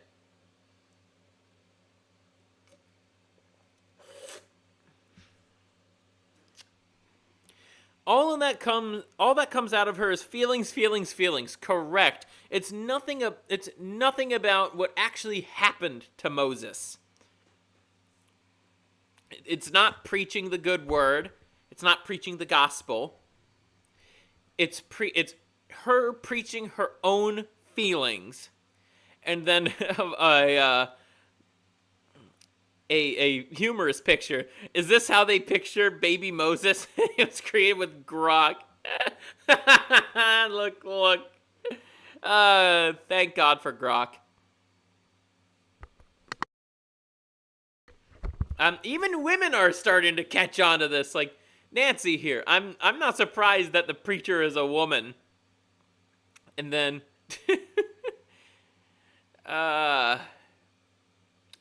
just taking a look here. Yeah, I see they're Lutheran in name only, but Lutherans do preach this shit. That's not the only time. Like, I know there's a Methodist church nearby that preaches this shit too. I'm just like, even when I was an atheist, like walking by, and I'm just like, in my mind, I'm like, why the fuck is there a pride flag there? That doesn't. It seems like there's a mismatch of theology here. Good one, Rexus. Let me just put this in here. So, alrighty, let's get on to this next piece of faggotry right here. You meet this vicar on the street. What is your response? Well, I could see that he's clearly on steroids. I don't really see much of a trapezius muscle here. I mean, he has the same amount of traps that I do, but his arms are too big for that. So I'm thinking steroids, and yeah, it is a sin to be on steroids. Best not to poison the body. Let's read this sign here. This priest stands for reproductive freedom, queer liberation, black and brown lives, trans equality, uncensored history. Motherfucker. He's really trying to buck the trend so hard. Oh, look at me. I'm a strong man and I'm a leftist. Well, you got the weight. I wouldn't even say you're all that strong. Steroids don't really build strength. You still need to hit the gym. It just makes you bigger. That's all they do, is they just make you bigger, but they don't necessarily make you stronger. So I wouldn't be surprised if you were, if you're not all that strong, despite your guns, your fake guns. Oh man, just another retard vicar. Probably of a Protestant denomination. And my response to this guy is just to call him a faggot and move on. But this is also pretty emblematic of where a lot of Protestant churches are today. It's like, and even their own followers on the right, they don't like this stuff. But yet they have to tolerate it because, well, they think that, tolerance is a virtue. No, tolerance is weakness. You do not tolerate evil. You're supposed to fight evil. Like, you show mercy onto the person who messed up, not is actively committing evil and is unrepentant about committing that evil. That's supposed to be punished.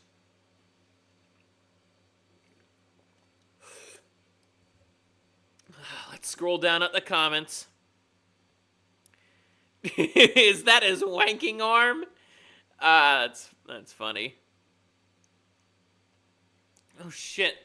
This guy's an actual priest? What the fuck? Let's see. Lance Boyle, of course he has a fucking Israel flag in his bio. As long as he doesn't deny his savior, Jesus Christ, he can be whatever he chooses to be. Well, no. No. There are such a thing as standards in Christianity. Yes, but he won't be saved. I can proclaim and exalt Jesus from the rooftops, but I can't go and steal a car, praise his name again, and go rob somebody. This is foundation nursery level stuff. He's correct. 100% correct. Miss Joe, seeing a lot of relatively, correct women in the comments today, aren't we? He says he is a priest. Why would a priest be so interested in killing babies in the womb? Why would a priest be interested in the sex lives of others? She raises a good point, albeit I think for the third one, I think, obviously, my own priest has said, I don't want to know what my parishioners are getting up to in the bedroom. He's more concerned for their salvation, so I don't think he'd want any homosexuality going on. But yeah, maybe I misread that a little, but it's like, yeah, why is he concerned? I mean, if it's not if they're not in a homosexual relationship, he should not be having any concern about what goes on in his parishioners bedroom.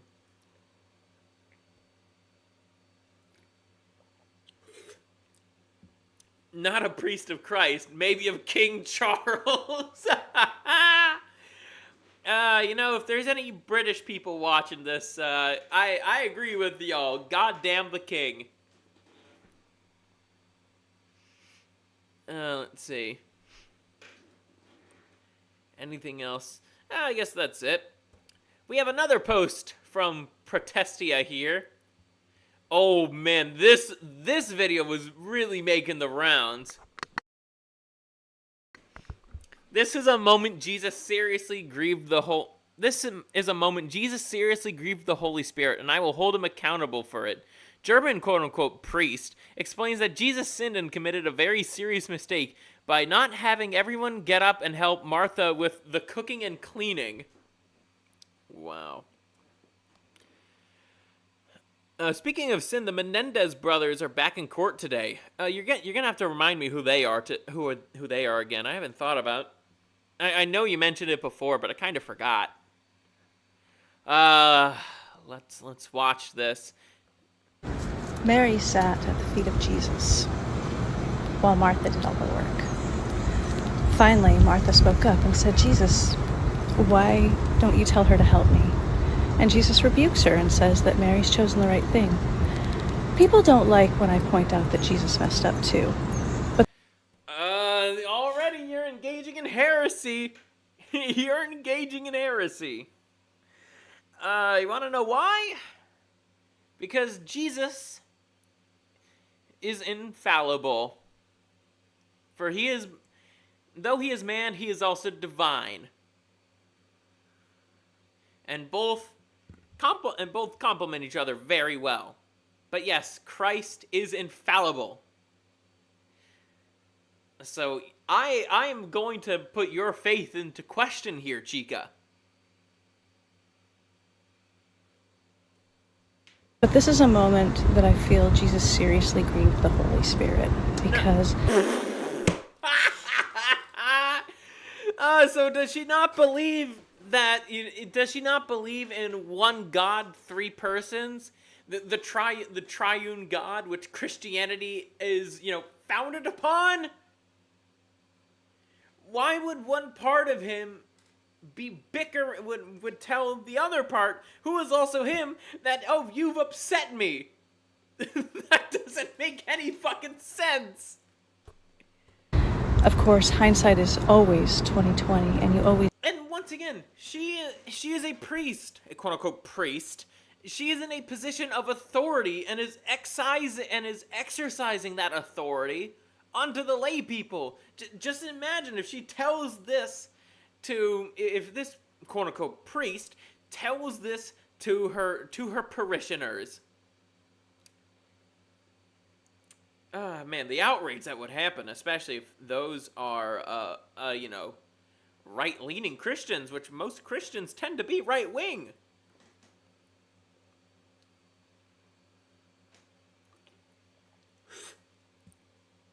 Remember, feminists were pushing the God is a woman from 2016 to 2019. Yes, I remember that very well. And once again, that is that is inversion, therefore it's blasphemy to even imply as such. Like, this is the I know in Judaism they actually imply that God has a a literal woman side to him. Shekinah, SMT Strange Journey has that whole thing, but the SMT series takes some liberties with the Bible, both the Old and the New Testament, as well as the Jewish mysticism, which I like to rip on. But it's like, yeah, to even imply that Shekinah is a Christian concept, that is blasphemy. That is Jewish mystic bullshit. No, God is male. He's not a woman. Maybe she thinks Jesus has an inner woman like this female priest does. Does that tells her she's upset with herself? Please realize your sin and reflection. He should have told everyone to get up and help. And then everyone would have gotten up and helped. I believe that everybody should be getting up and helping Martha. And that's what I would have done, but that's not what Jesus did. He had a reason as to why he told Martha to, for Mary to not help Martha. I mean, she's not even quoting the passage, so I can't even accurately fact check her. I'm like, in terms of the whole reading of the Bible, I'm still on the book of Mark. I haven't had much time to really read the Bible. I'm balancing a lot of things as of late. But I know by the time the semester is done, I could truly dedicate some time to reading the good book. I might even do that on stream sometime in the future. Just reading through the Bible with y'all. Put some music on. Just read through it with y'all. Might be fun. Everyone would have completed the work, and then everyone could have sat down and been present to the teachings. But instead, he rebuked her in front of everyone. That was a very serious mistake, and I will hold him accountable for it. I'm holding my Lord and Savior accountable for something, for basically something ultimately arbitrary. He had a point. He is trying to make a point by rebuking Martha. I don't think that this disqualifies him from divinity. He chose to become human because he wanted. Oh my God, Chica, you are saying this to try to disqualify him from his divinity. You are a heretic. The human experience that includes sin. Oh my goodness. Oh my fucking goodness. Oh, one of my pals, Volt Chaos. Hey, and Christ is going to hold you accountable for blasphemy. This woman is proving scripture to be true. This is what happens when you chase after itching ears. Base take, Volt Chaos. Skeletor says, Jesus grieved the Holy Spirit, who is himself. Usually I do have some contentions with Muppet Pastor here, but he's correct here. So Jesus disappointed himself, and you're going to hold him accountable to himself, and I have a headache. Good one, Skeletor. Good one.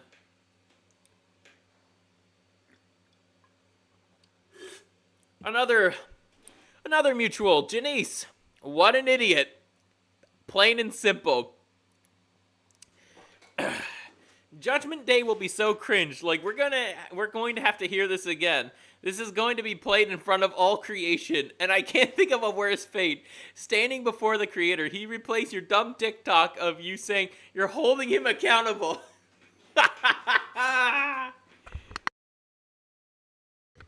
I swear, these feminist preachers, they do not understand that perverting his word for their stupid worldly agenda, that's not going to end well for them. It really isn't. There's a video of someone claiming that Jesus is a socialist. I might have seen that one, actually. Damn it, I should have tried to find it. Anyone else that I see? Hades, he's an Orthodox Christian. Women need to hold their tongues and do not belong in the priesthood for this very reason. 100% correct. I think the saddest thing is that while I follow Confucianism, I still understand Christianity more than actual pastors do. That hurts the brain. Honestly, dude, you're not wrong. Most of these female pastors do not understand their faith. Like, I don't think, like, they were most likely, like, baptized, and maybe they went to Sunday school. But the thing is, at least in the Orthodox tradition, right? It is an intensive process to become a priest. Like, having asked my pastor about, him becoming a priest, it's like, yeah, it's quite the undertaking. It's not easy. And if you want to go into the monastic life in terms of orthodoxy, that is even harder. There are many, many monks who fail to become monks because they weren't able to do what was required of them, and what's required of them is a lot. Jesus wasn't a socialist nor a capitalist because he existed long before those concepts were a thing. Exactly, for he is Lord. Anything else? Anyone else that I know? Oh, look, it's that autocorrect whore. Yeah, she's totally not a problem. But I guess I could agree with her there. I'm glad she has me blocked, though. Same with Andrew. She has Andrew Wilson blocked, too. Another episode of Protestants saying the darndest things. Nice. Alrighty, so let's wrap up the X section with a post from Rachel Wilson. So let's read it first, and then we'll look at the images here, kind of analyze them. I was watching Rollo Tomasi while practicing breathing exercises today, and he made these graphics which perfectly explain the problem with feminism, with feminist infiltration of churches. So this is how this used to work before I'd say the 1960s.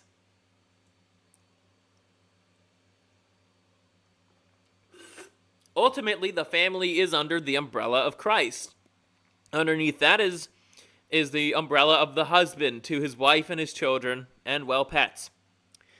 His role is to protect the family, lead the family, and provide for the family. This umbrella protects the umbrella that the wife provides to the children. And the wife provides the ability to comfort, teach, and nurture. And then the children, because they are the smallest umbrella, their role is to love their parents and Christ and obey their parents and Christ. That's what they're supposed to do. The husband submits to Christ, the wife submits to the husband, the children submit to their parents. It's pretty simple, and that's how things worked for a long time now. And next, let's take a look at this.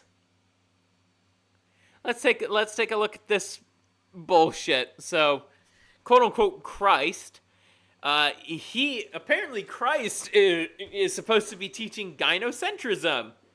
Of course, the teach part. I don't disagree with that. The Bible is a teaching tool for morality. Duluth model feminism.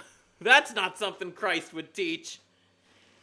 And then let's see the roles that, the wife is supposed, of course the wife was going to submit to him before because she submits to the husband, but the wife, submits to Christ, fine, but her roles, apparently, is to protect the family, comfort, lead the family, nurture, and provide for the family. Those are all supposed to mesh well together, according to modern-day Protestant teachings. Then, beneath that, is the children. This isn't necessarily an order of who submits to who. This is more so of, who is supposed to be taking care of the most and the least. And the wife in this case, she's not gonna care about this top umbrella. She really isn't. She's the head of the household. Why is the rib higher than children? Scurvy. Do know that Christ in quotes, whereas the previous one wasn't. Yeah, I'm aware. I'm aware of that, Okairo. Yeah, that I made note of that earlier. This is not actually Christ, because Christ would never preach gynocentrism or the Duluth model of feminism. He would never do that. But the children.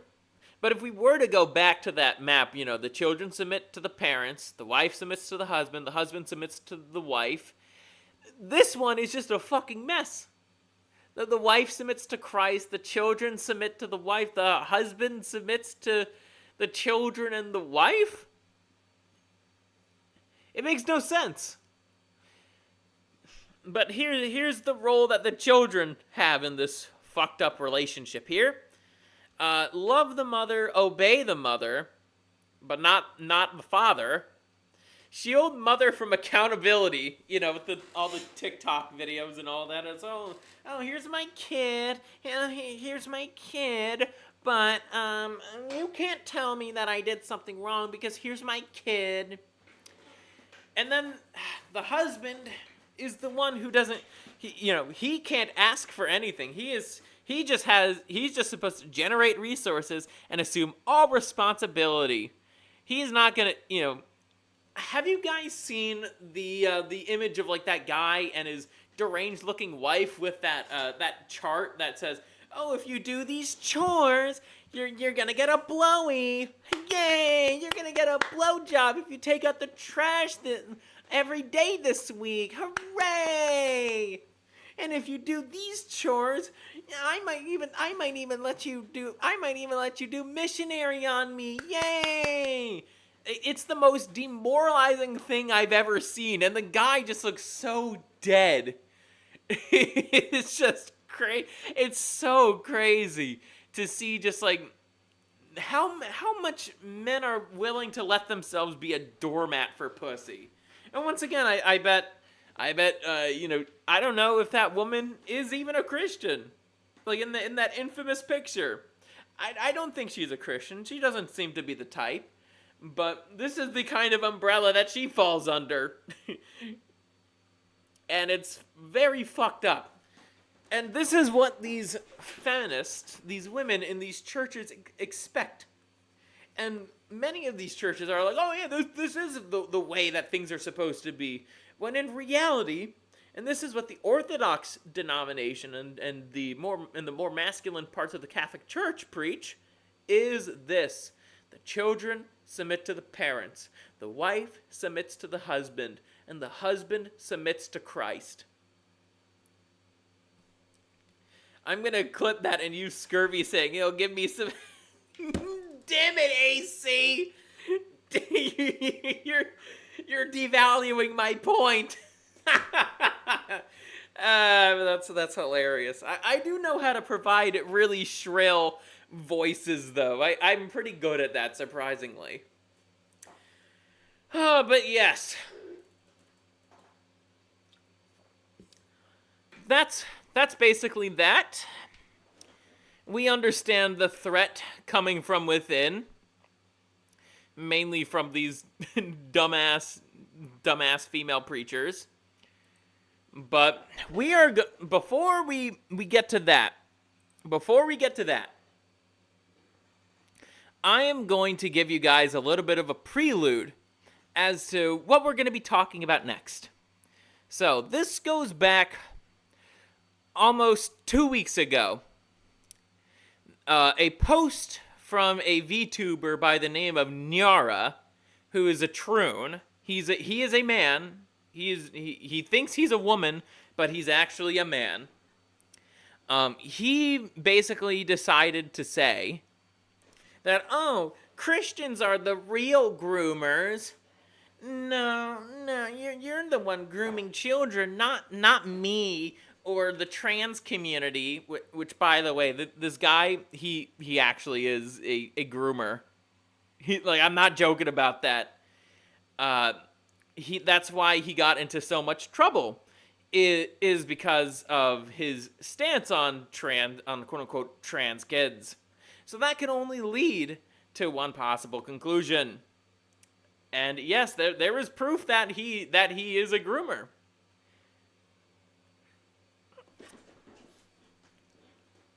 And people like Mama Akko, another VTuber, he's a guy, I'll tell you that. He's not a troon. Mama Akko is not a troon. But the response that pissed him off the most was from another one of my mutuals, Celestium. I've mentioned her a few times on the show, even in some of my in at least one of my videos before. But she got the brunt of it. She got the brunt of Nyara's wrath, so to speak. And I when I was seeing all this, I was just like, wow. Why go after Celeste? She did nothing against you, and your faggot fans are going after her because she was preaching to people on Roblox. Man, oh man. Now, this is the video that he made in response to all that, and he has another one too. We may watch it. But are you guys ready? Are you guys ready for me to basically blow my stack? Lord have mercy on me. I have to say that before going in here. I hope that he could prevent me from going so overboard. I mean, I think he gets that I do this stuff, partially for theatrics, because I know you guys enjoy it when I spurg out. But I gotta be serious for a moment here. I don't want to just completely blow my stack. Let's get started. So this is the VTuber in question. Nyara. The scourge of VTubing, I'd say.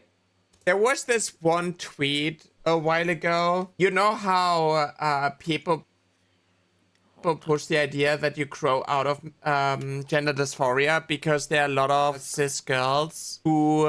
Of course he sounds like this. Of course, he's not even trying to sound like he's passing. He just sounds like a guy with a falsetto voice. Then again, that's what all troons sound like.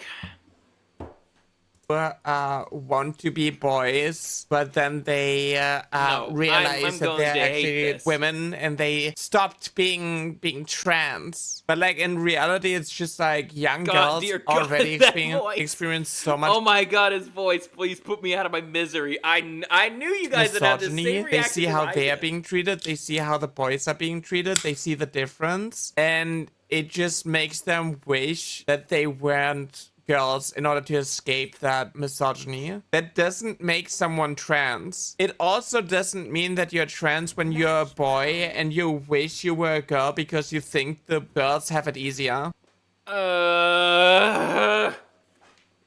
What is this nonsense that I'm listening to that I could easily debunk?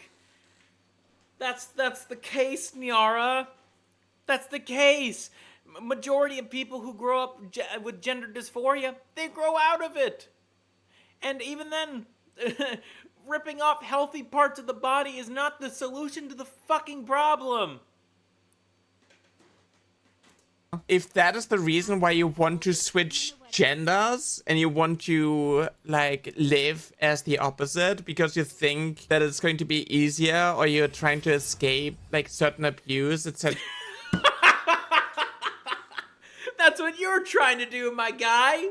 That's exactly what you're trying to do. And not to mention, this is the guy who has a problem. He's not even getting to the point. He's just talking about troon shit. He's not even getting to the topic of the video of why I dislike Christianity and you should too.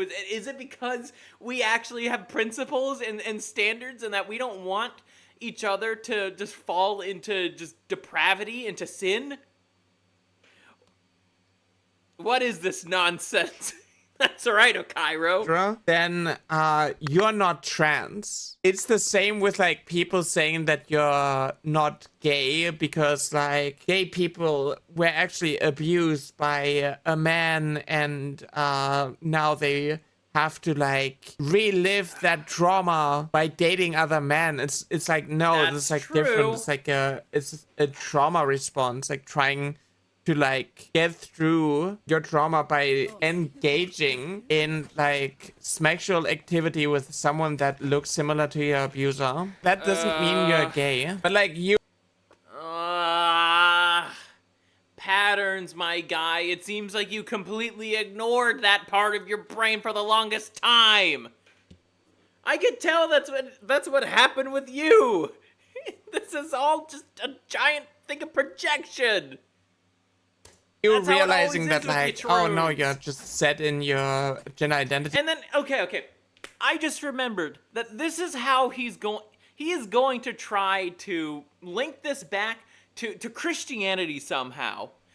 As you know, being raped by a guy when you were younger is any sort of equivalency to being baptized. No, the two are not equivalent. And also, I do know people who, of the Orthodox faith, who, you know, they were once Catholic. They had bad things happen to them by Catholic priests. They acted out. Like, no, being baptized is not the same as going down this rather fucked up path. No, that is not the same. And now, what you're trying to do, Nyara, is you're trying to push that shit upon children. Because that is what abusers tend to do. They may not know that they're doing this, but that's what they do. They're trying to push their weird pathologies onto their victims. It doesn't mean you like desisted, you know, because you weren't trans. You're also not a detransitioner. If you like have like such problems with. Do you guys notice his German accent? I definitely picked up on that.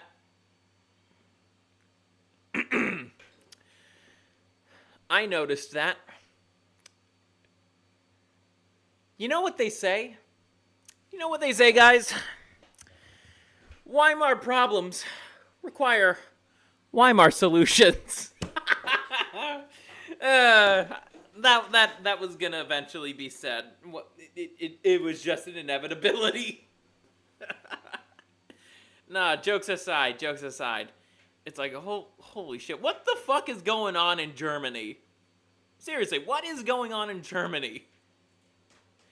With that you like start taking HRT and then you realize, oh, it's not the right path for you. Like you didn't stop being trans because you were never trans to begin with. Like I don't want to invalidate someone's path. I'm glad that people have like the ability to like. Yeah, he does. Probably I do detect that that Yiddish nasal too. I have it as well, unfortunately, but that's what I notice. My twin brother has it, my older sister has it, my dad has it. It's that Yiddish nasal. He certainly has it. Try this out and realize what is good for them. What I hate is when people like that go out of their way and try to appeal to like right-wing fascists in order to take away the... Define fascism, kid. Can you even do that? And I know you're 18. I know you're 18. But that's why I could still call you kid, because I'm older than you. But can you even define fascism other than thing I don't like or person I don't like? And when will you mention Celeste? I'm curious. Healthcare that they needed in order to figure themselves out. Transitioners who become transphobic are the worst because, bro, you got to experience what it's like to be the wrong gender. Like, what they experience is like this. No, listen here, you faggot. Do you understand why they are supposedly quote unquote transphobic? they're not actually transphobic. They're trying to actually help other people with gender dysphoria realize that it's like that this will pass. So I guess that's hatred of trans people. Ooh, boy. But they do this because they were, like, this is their way of atoning for the sin of being trans. They want to prevent other people from committing that sin.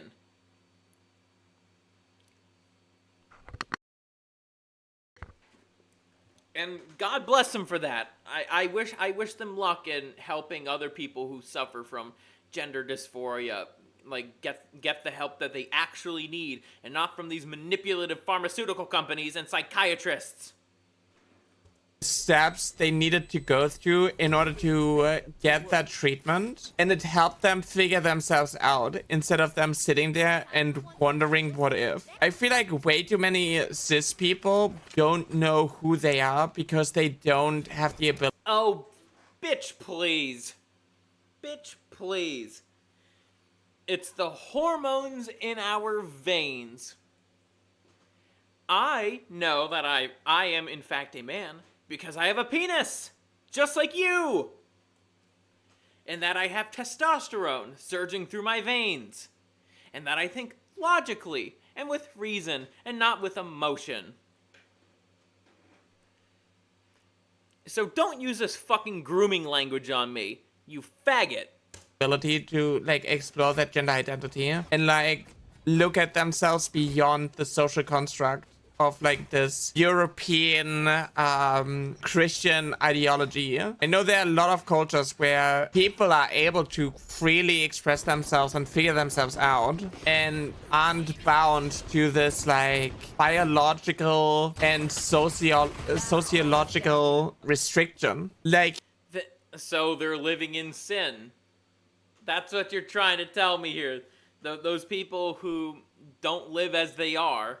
Because once again, there's that verse in Deuteronomy that says, you can't be cross-dressing. There's a reason for that. There's a reason why that's there. So if you guys don't know, the book of Deuteronomy, the moral of that is don't be a Canaanite. This is what was documented in there and what was told not to, not to do. Cross-dressing, homosexual relationships, sexual immorality. Like, this is all the stuff the Canaanites were doing to each other. And once again, the moral of Deuteronomy, don't be a Canaanite. And once again, because the book of Deuteronomy is part of the canon of the Bible, you could see how that kind of molds societies, and honestly, that's for the best. I don't know. I can't really stand. I don't really like it when men wear women's clothing. Yeah, I know. Irony of statements I said in the past, but once again, I think that's the Lord helping me out here. In kind of realizing what I actually like. In Europe, like America, like the concept of one's gender was influenced by religion, by Christianity, by a patriarchal system that once. I had to mention patriarchy in there somewhere. My goodness, it's almost most societies in that time. They only had male or female, with the exception of, the Jews, because the Talmud says there are 8 genders. That's where that idea of multiple genders comes from. The whole thing of gender ideology is a rather recent phenomenon. It came from Magnus Hirschfeld during the Weimar Republic era of German history. And to be more specific, a lot of this recent stuff that comes from trans ideology, that actually comes from Alfred Kinsey. I made a whole video about Alfred Kinsey. You guys should go watch that when the stream is done. Everything returns to Weimar. Yes, when there's no strong men to lead a country, things will go to Weimar. They will To return lock to people Weimar. in boxes in order to oppress them better. I feel like if people are able to like break free from that, explore who they are, freely express themselves, then people wouldn't be opposed to being trans or being non-binary, etc. Oh my goodness. No, no, no, no, no! That's not where your No. No, no, no, no, no. Accepting evil is not going to make it go away. Tolerating evil is not going to make it go away. Action needs to be done to stop evil.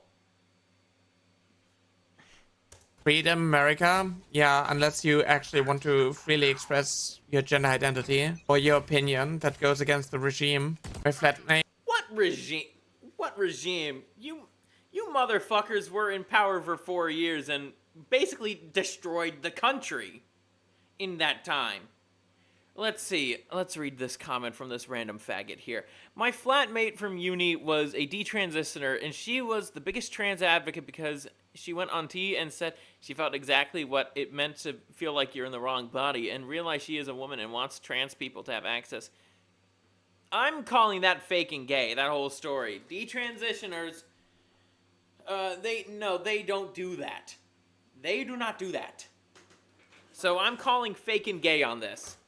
From uni was a detransitioner, and she was the biggest trans advocate because she went on T and said that she felt exactly what it actually is. The thing is, like, healthcare they need for that. Yeah, exactly. Pre-Christianity Europe was super gay. The thing is, No, it fucking wasn't.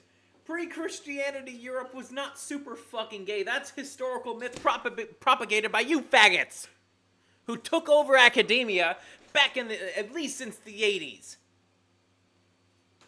No, ancient Greece was not gay. Homosexuality was looked down upon like it is today, if not worse. There is a word for people who engaged in that kind of behavior, especially, that word is kanidos. The kanidos were treated like shit. Okay, whew. Getting a little heated there, but I really don't appreciate it when someone like this says anything that is about historical knowledge. No, the Greeks and the Romans were not super gay. Or any other European nation, even the tribal ones. No, they were not super fucking gay. it's like the idea of homosexuality is a Christian thing. I don't know if I can find the source for it, but there's like scripture where people just talk about emperors and being like, oh, they, had relations with men, they had relations with women, and they didn't put like a word on it. It's just like, that's a relationship. An emperor who loved men and who loved women. The fact that people act like gay and trans people are new is really funny to me. No, homosexuality, it's not all that new. That comment is half true, but trans, that is new in terms of, if you're going to put all of human history, like this period where trans was a thing, that was, the 1930s, or no, earlier than that, more like the 1920s. So the whole trans thing is almost either is or around a century.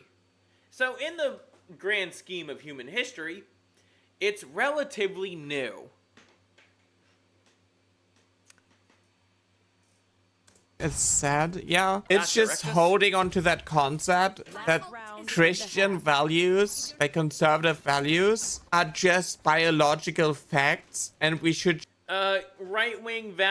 Right-wing values are reality's values. As aristocratic utensil would say, reality is right-wing.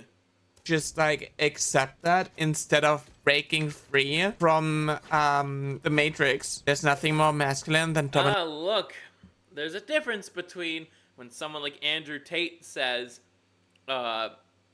oh, my Matrix, and when someone like this says Matrix. Once again, Nyara is a groomer. He believes that and he will gladly help kids get hands on HRT. I'm not joking. Dominating another man, probably some Creek Spartan boy a long time ago. I feel like that is the appeal for a lot of like conservatives or Republicans when it comes to like trans women. I feel like a lot of Republicans, a lot of conservatives are fuck you gay, talking about? but they try to find a way. Oh, no. You did not just fucking say that. No. This goes back to... I'm pretty sure you might have heard this from leftists before. It's like, wow, she's more repressed. Oh, the guy is repressed because he's so harsh. He's so supposedly harsh against, his wife. And all he wants to do is have homosexual relationships with gays. What is he talking about?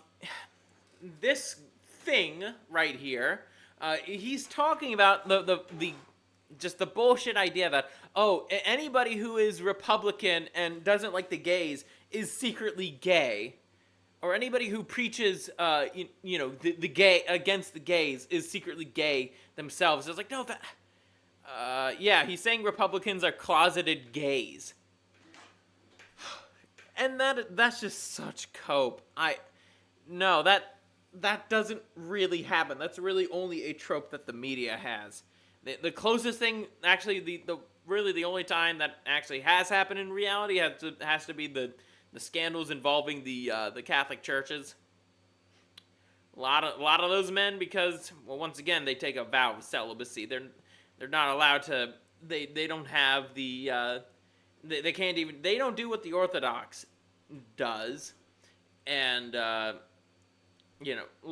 Orthodox allows people to before they become priests to get married and to a woman, have a family, but also don't forget that the whole gay shit. It is a cycle of abuse.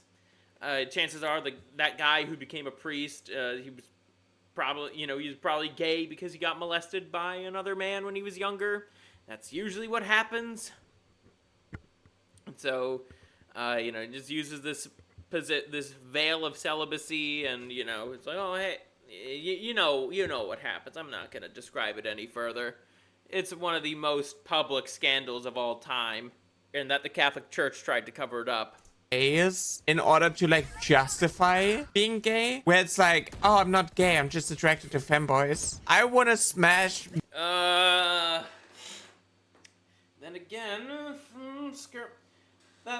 Scurvy does like the femboys, but the thing is, I prefer real women these days. Because I want a wife and kids of my own, so I'm practicing what I'm preaching. And also, having those thoughts, there's no benefit to having those thoughts, and I want the Lord to help me out with getting rid of them. Men, I don't want to be gay, I like joking about it, so I though. have to smash men who look like women. And I feel like that is why a lot of conservatives always freak out when trans women have bottom surgery, because then you're no longer a man who looks like a woman, but you're just a woman. No, femboys at least try to actually, like, they do not look like Hulk Hogan. Like, femboys typically are the skinnier, lankier type of guy. Or they're shorter and they're skinny, but they have a lot of feminine features. No. A Hulk Hogan could never pull that look off. And then also don't forget that. Don't forget this, guys. This whole statement about when a trans woman gets bottom surgery, that means the Republicans don't want to fuck them anymore. I know that's a logical fallacy. Like, that does not make any sense logically. I'm thinking it's another false equivalency, but I'm gonna name this fallacy argumentum ad ass talkium. So that's argument that's based out of talking out of his ass. To these people. I know entire discords of such people is pretty bad. Yeah, I would avoid them. Frederick the Great was gay, however people still claim he was straight. A lot of it is like whitewashing from Christianity. What? When the Roman Empire turned into the Holy Roman Empire, the church basically... You don't know how that happened. You were going... This is going to be another lie coming from him, because he doesn't know how the Roman Empire became the Holy Roman Empire. And even then, the Holy Roman Empire isn't... It's not exactly Roman, it's more like Germanic.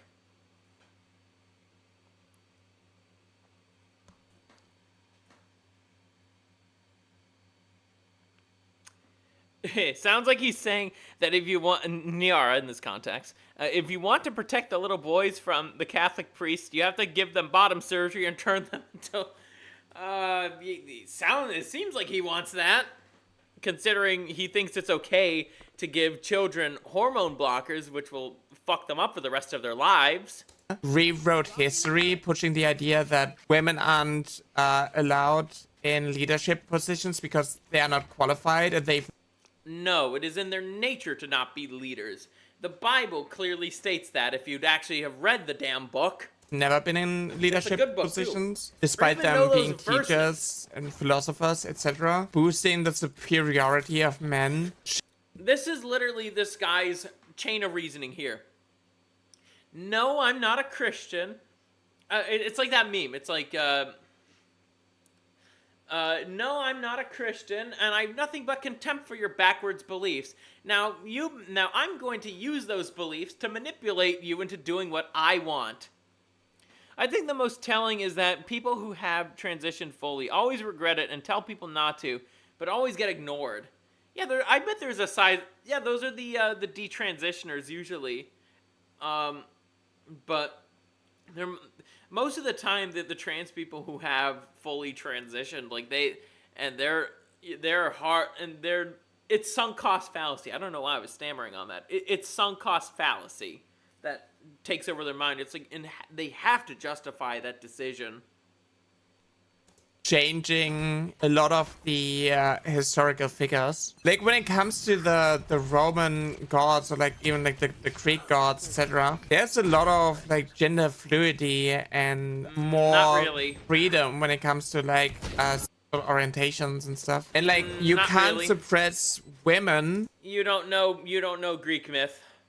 You can't view women as property and use them for breeding purposes if you Oh, how allow edgy. women and men to be equal. This is what their Something else that the aristocratic utensil said.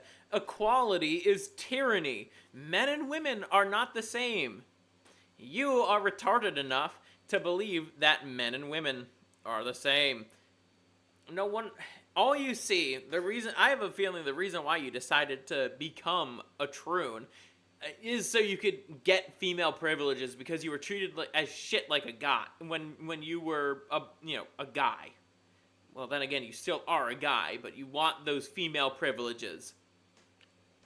problem is with trans people, and they're using religion in order to regain the power of men, and What's wrong with that? I think society functions a lot better when men are in charge. Strong, competent, capable men. white people, the white race, because cis straight white men are the What? most suppressed and oppressed. Why did you bring in race into this? This whole spiel is entirely unfocused and just it doesn't make any sense. I know, it sounds like a lot of my spiels, but at least my spiels have a point. This guy can't even make a point. The Bible says men and women are equal under God, yet that is misinterpreted by 90% of people because scurvy race comes into everything. And that is true, especially for these people, but especially for leftists. That is most certainly the case. As group, actually. The tweet from chess.com posting the bishop and being like, give us name suggestions. They did that for all chess pieces, but people freaked out. Christian white nationalists want to be the... No, they only did that for... Do not lie to me, my guy. They only did that for the bishop. That's literally what happened. They only asked the bishop not to rename the pawn or the knight or the king or the queen or the rook. No, this is only for the bishop. And also, notice how he didn't have anything of editing that shows that this was also the case, that they did ask other people to rename the other pieces. He did not show any proof for that, so he's lying. Victims so badly that they completely lose the plot and get so triggered about literally anything. To explain the misrepresentation, yes, we're equal in the eyes of God, but guess what? None of us are God, so we can't view each other as equal. That is correct, Okairo. And then also he made us different. They want a real life version of The Handmaid's Tale? Oh yeah, another perfect leader is just... I know I'm pausing a lot here, but my Handmaid's Tale, my Handmaid's Tale. That's such a hilarious quote. No, clearly these people do not know what actually happened in the Handmaid's Tale. This is what's happened. Honestly, we're kind of living, in terms of the whole dating stuff, we're kind of living in the Handmaid's Tale right now. You know, with all the what's basically, polygamy that's going on. Yeah, that book / show. It's not the kind of messaging they think it. It's not the win that they think it is. Ignore all the wars, capitalism, misogyny, racism, pollution, climate change, slavery, colonialism. Let's see. Jews. Well, that's actually something that wasn't made by Jews, but this guy's a fucking communist. Go figure. That's a good thing. Neutral. Jews. Maybe Jews. Etc. Oh yeah, men are so fragile and emotional. You see that with Trump having a mental... Oh, that's another case of projection here. Once again, just because I've been raising my voice and all that doesn't make me emotional. I'll tell you that much. I do like to upplay things for you guys. But generally speaking, it's oh my god, men are so emotional. You're emotional because your hormones are out of whack. That's why. You have not made a single coherent point throughout this whole video. Breakdown. And yet you had the bright idea to try to attack my friend Celeste. You had that bright idea. And this is what you're coming at. This is what you're coming at her with. And all of us Christian VTubers, this is what you're coming at us with. Is this weak sauce? Why'd you even think... No wonder why you ignored my request to debate. I'd crush you instantly. I just know... I hate having to... Honestly, I hate having to do this, but... I'm gonna do it anyways. I'm just more knowledgeable than you are. I know more about history than you do. I know more about biology. I know more about a lot of things than you do. It is what it is. And you refuse to learn those things, probably because if you did, you wouldn't be going down this degenerate path that you're going down.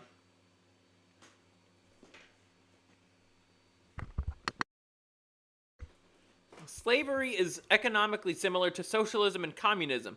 Both National Socialism and Communism use slave camps. Slavery is proto-socialism. Correct. Correct, Rex.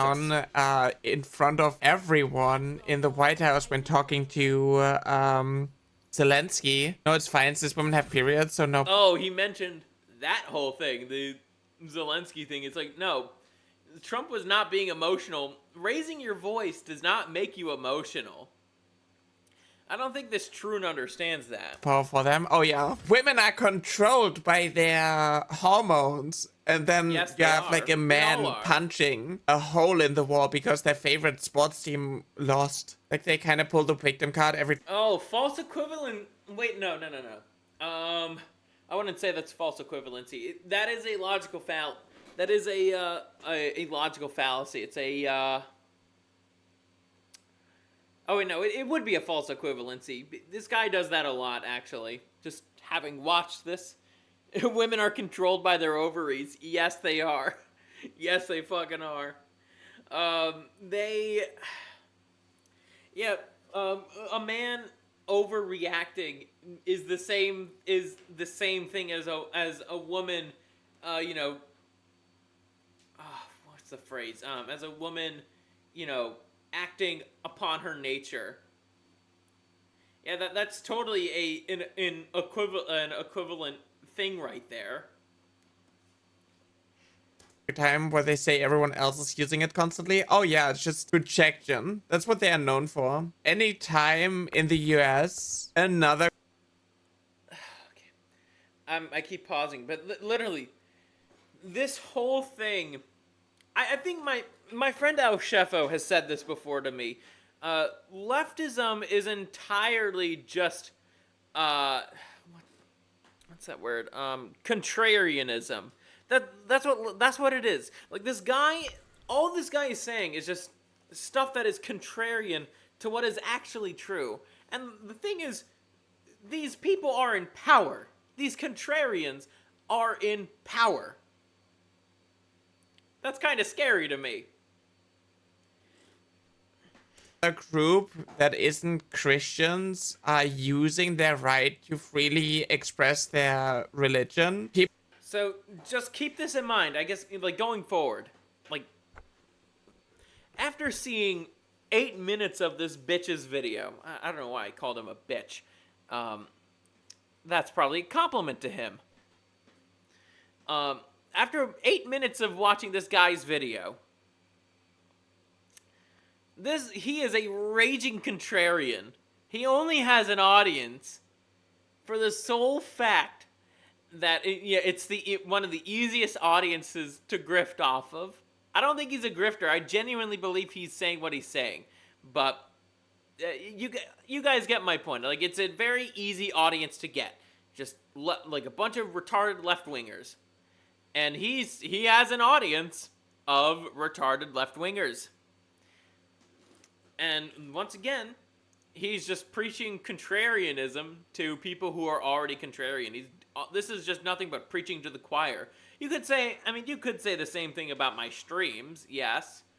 Every now and then I get a leftist that comes in here, and I'm able to kind of debunk their points.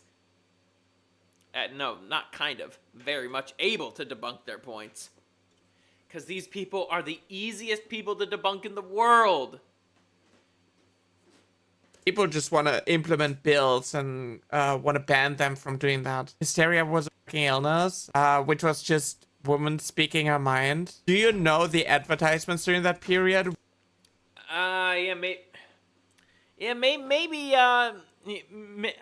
Maybe they have a point there. I'm being facetious. Oh, hey, Raisin. Kind of here for the end of the stream. And you're looking at a troon. This is a troon that we're ripping on right now, Raisin. But here's the thing about hysteria. A woman is very much capable of whipping herself into a frenzy like that. Where it was like, is your woman hysterical? Try a lobotomy. Does your wife not want to submit to your... Yeah, no, lobotomies are not the solution, and yes, that's a sin of the past, but a wife submitting to her husband, in the biblical sense, is a rather beautiful thing. It creates things. It doesn't destroy things, it creates things. Children, strong families down the line who also follow those principles. whims, put them on drugs. It's just insane to what length these people go in order to justify taking away the rights from other human beings. Like these fascists. Like what Andrew Wilson said.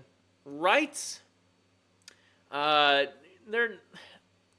don't exist. They're not a natural function of the world. They are made by people. They're always talking about how So ultimately, when it comes to taking away rights, like that kind of logic, are you just trying to get people to go back to nature? Is that it? When you say, "Oh, I'm taking my rights," but most of the time, rights in this context, it's privileges. A right is supposed to be something the government can't do to you. Right? I assume that's your guys' definition of it as well. It's something the government just can't do to you.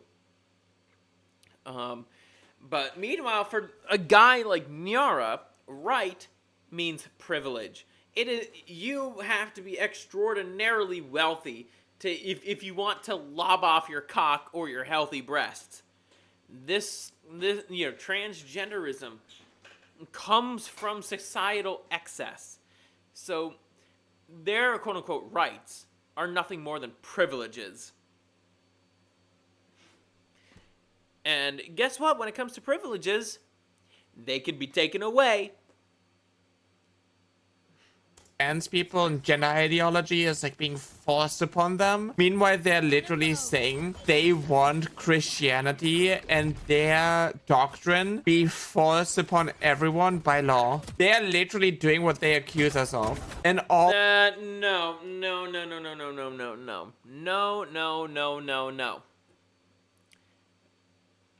That's not the case at all. You are the invading ideology. Our country was founded on Christian principles. Okay? So we were a Christian nation. The moment of our founding, you're trying to come in with your fucked up religion and trying to change that. So you are the invaders. You are the ones trying to transform the country into a to societal collapse. Keeping on the acceleration of societal collapse. That's basically what you fuckers want. And reality is, that's never gonna happen. And do you know what happens when a country becomes more Christian? It actually tends to do very well for itself. When that starts to go away, that's when we get the issues that we have. all we want is just equality and actual like freedom. Anytime. No, you want authoritarianism, and you also want hedonism. No, you don't want any of those things. You don't know what those words actually mean. You're using freedom as a synonym for hedonism, okay? You're saying, hey, you shouldn't say these slurs, or hey, misgendering me is not a good thing. They're like streaming freedom of speech and how we. Yeah, because you're trying. Here's what you don't understand. You are trying to use force to say, and this is what the government has been doing since, this is what the Biden administration was doing, was using force to tell me that I have to call you a woman when you are not. So, yeah, you are very much trying to use force to get us to comply with your delusional thinking. We are taking away their right to say whatever they want. But on the other hand, the Republican Party is like, if you have pronouns in your bio, in your email, then you're going to get fired. Yeah, it's a religious thing. It's a religious symbol that the government doesn't want. And it's a recognizable pattern that those who have pronouns in their email or in their bio, they don't do shit.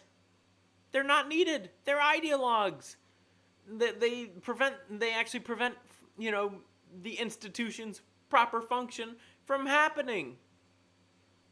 You're no longer allowed to say the word woman in scientific papers. Hypocrisy, not my favorite method, but you could just do it back. It doesn't work when the oppressed group does it. This sort of like react. You are not oppressed. My guy, you are not oppressed. You are basically saying that because you can't do whatever the fuck you want. You have limitations on you, and we all have limitations. That's part of the reality. There's certain things I can't do, certain things I can do. Just like for you. You will never be a woman. I know you get that copy pasta a lot, but it's true. You never will be. You're limited by your chromosomes. You're limited by your bone structure. You're limited by your muscle structure. The way you sit. Everything about you. You can't possibly become a woman.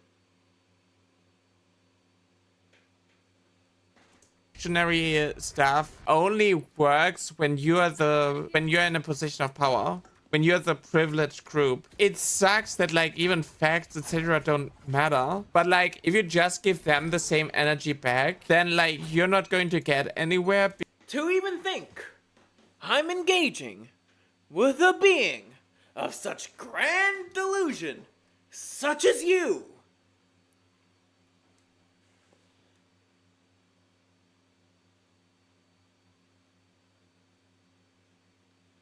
You're making my brain cells go away.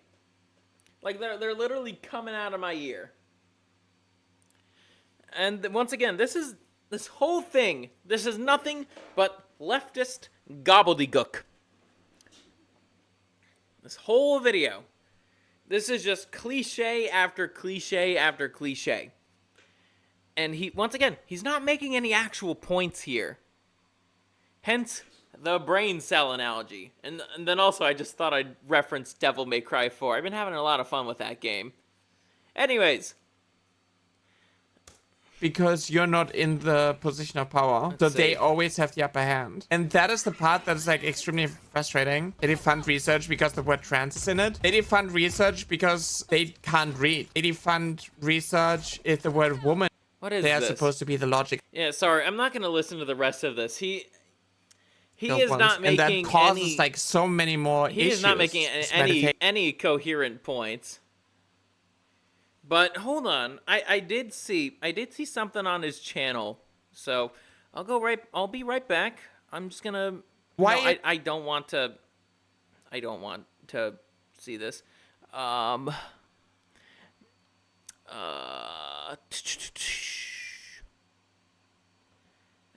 now, I would actually argue that yes, this is where some of my pals come in. So, now he thought he could clap back against some of my friends. Against Lyric, against Elias, against Celeste, against Usagi. We're not done with this cancellation yet, but actually, hold on, I do have to go pee. I'll be back.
Okay, I am back. Boy, let's see how he tries to debunk my friends. Transgenders have more freedom in this country, especially the U.S., than any other They individual. freaking do. Christians are one of the most oppressed. What the fuck? Oh my god, my delusions are being debunked. Oh no. You mean? We literally can't even get access to the same gender-affirming care that cis people can access. Well, once again, normal people, they, guess what? They don't need, quote-unquote, gender-affirming care. They don't. That's solely a Troon thing. You are not threatened with violence because you're Christian when you go outside. Oh, man, I'm tempted to say things I shouldn't, but I will say this. My guy, you people are the type to threaten Christians. I know Synth is currently streaming. We're not gonna watch this whole thing, I'll tell you that much, Rexus. I'm starting to lose brain cells over this fag. It's just because you're obnoxious and you harass others. Oh my god, I triggered people on Twitter again. Chat. No, because you are an obnoxious, pompous, delusional, leftist faggot. That's why you piss people off on Twitter. Chat, I keep triggering people on Twitter. He follows Evan. I fucking knew it. He follows Evan. Oh, we got boy. 2.7 million impressions in the last 7 days. Again, come on. I uploaded a YouTube video and I was like, this is why I dislike Christianity and you should too. And it was basically just me saying the concepts of gender were like influenced by religion. And like we should like move away from that. But it trigger somebody on Twitter. No.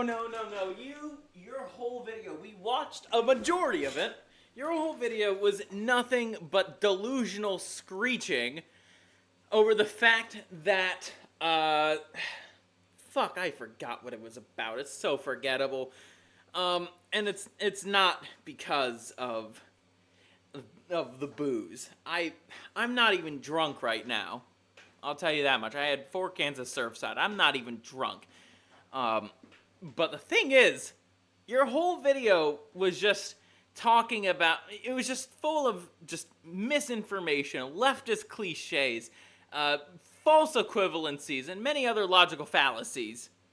But primarily false equivalencies. Boy. She's usually so tame, right? Also, let's actually skip through this. Likes. Yep. Let's see, I wonder if I got in here. Probably not. I'm too small for this guy. Chat, don't think anything inappropriately. He probably is ignoring me.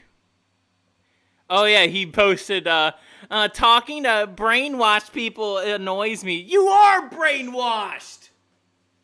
You are fucking brainwashed. By leftist propaganda, you are the epitome of a demoralized person, according to Yuri Bezmenov's definition of such. But anyways, let's get to...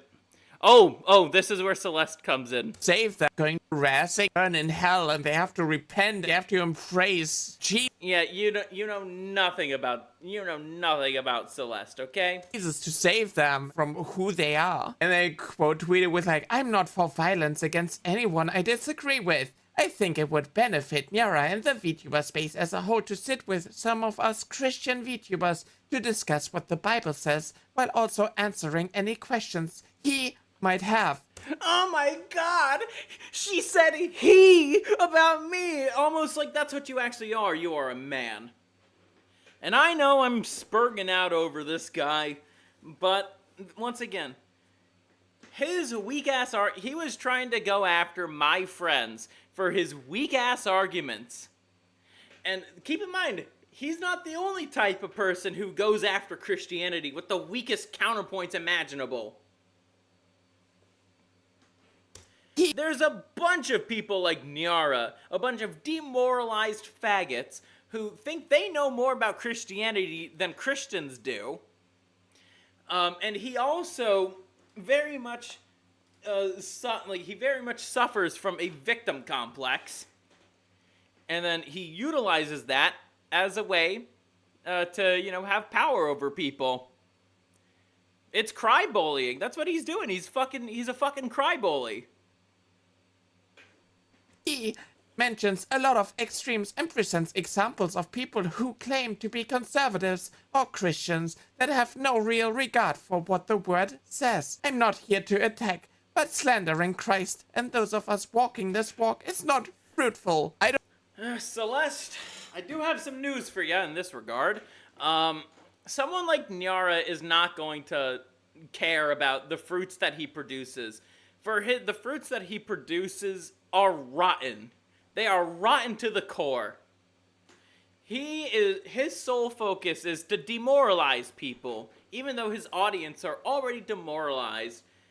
But what he doesn't understand is that in today's day and age of the internet, especially on Twitter, you are going to get pushback for saying stuff like, kids should be able to be on HRT and hormone blockers. Nyara is reminding me of Comrade Jasmine. Is that another Troon Rexus? God, I hope not. I don't care what your book says because actions speak louder than words, and if people use your book that has like multiple different versions that were interpreted in ways you don't know anything about biblical history, faggot.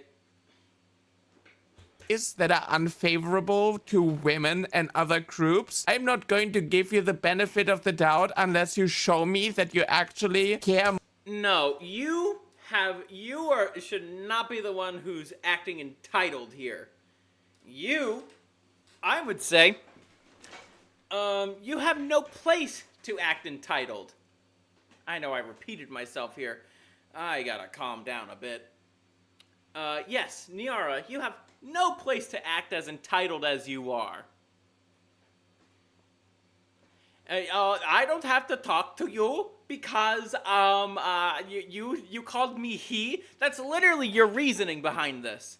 But no, why would Celeste call you a she? She's a Christian. She's not supposed to lie. And if she calls you a she, that would be lying. She'd be committing a sin. More about pushing these Rexus. evil extremes and conservatives out of your religion than to talk me.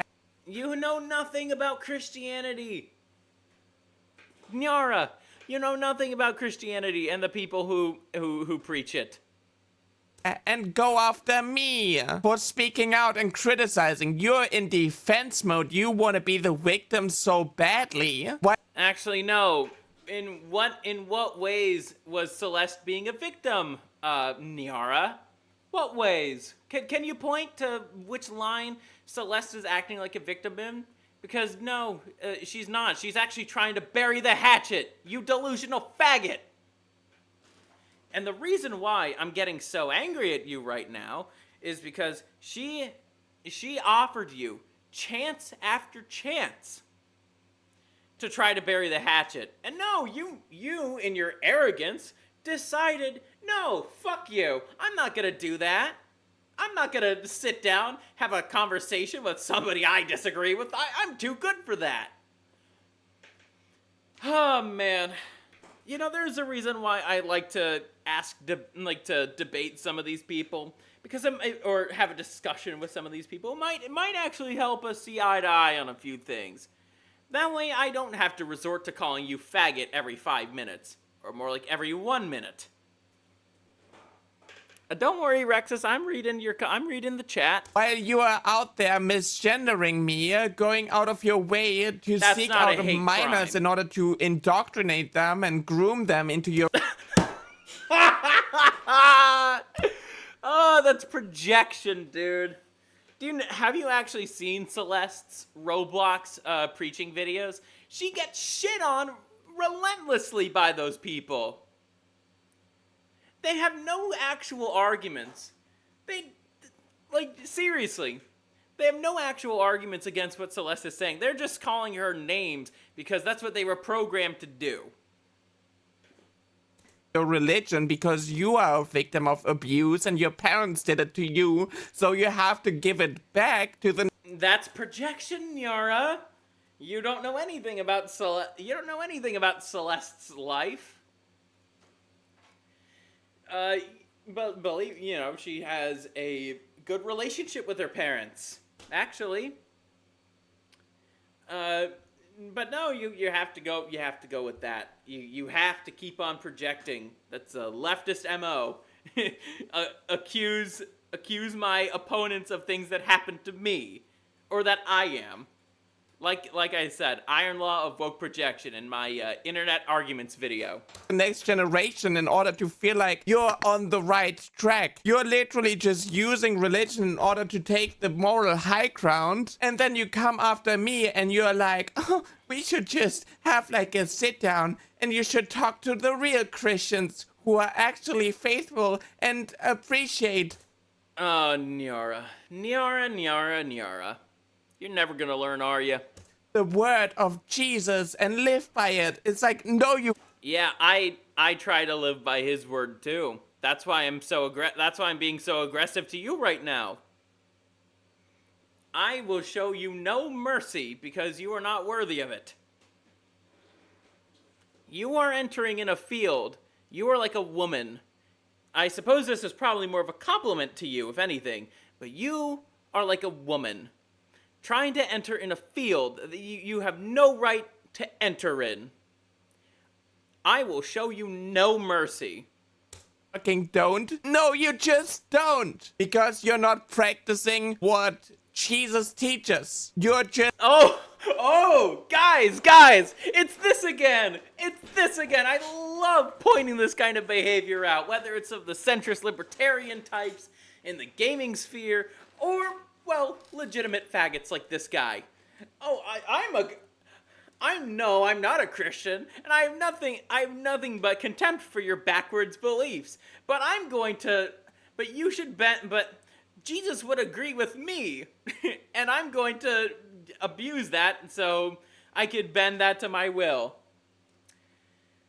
Or something like that. I forgot the other lines, but you get my point. Just pretending and shielding yourself from criticism by pushing your holy book. And the thing is, like, people can see through that shit. There's so many people who are calling you out on your bullshit, but you are just a hateful person. You, once again, who is calling Celeste out on her bullshit? Other than you. Somebody of magnitude, I should say. Somebody of magnitude. Who else is calling out Celeste? You're not going to point to that now, are you? Just a miserable bigot. So you have to stick true to it. Actually, no, Celeste is a very happy person. I've had the pleasure of talking to her many times.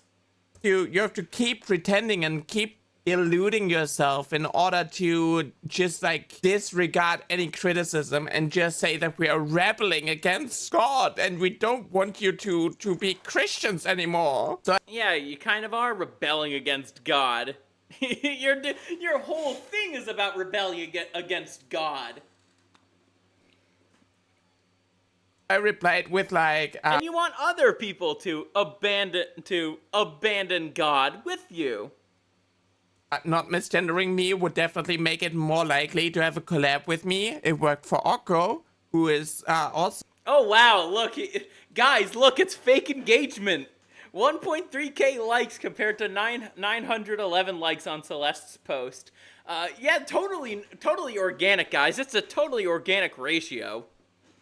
Once again, how about, let's see, 46k views, 8.9k views.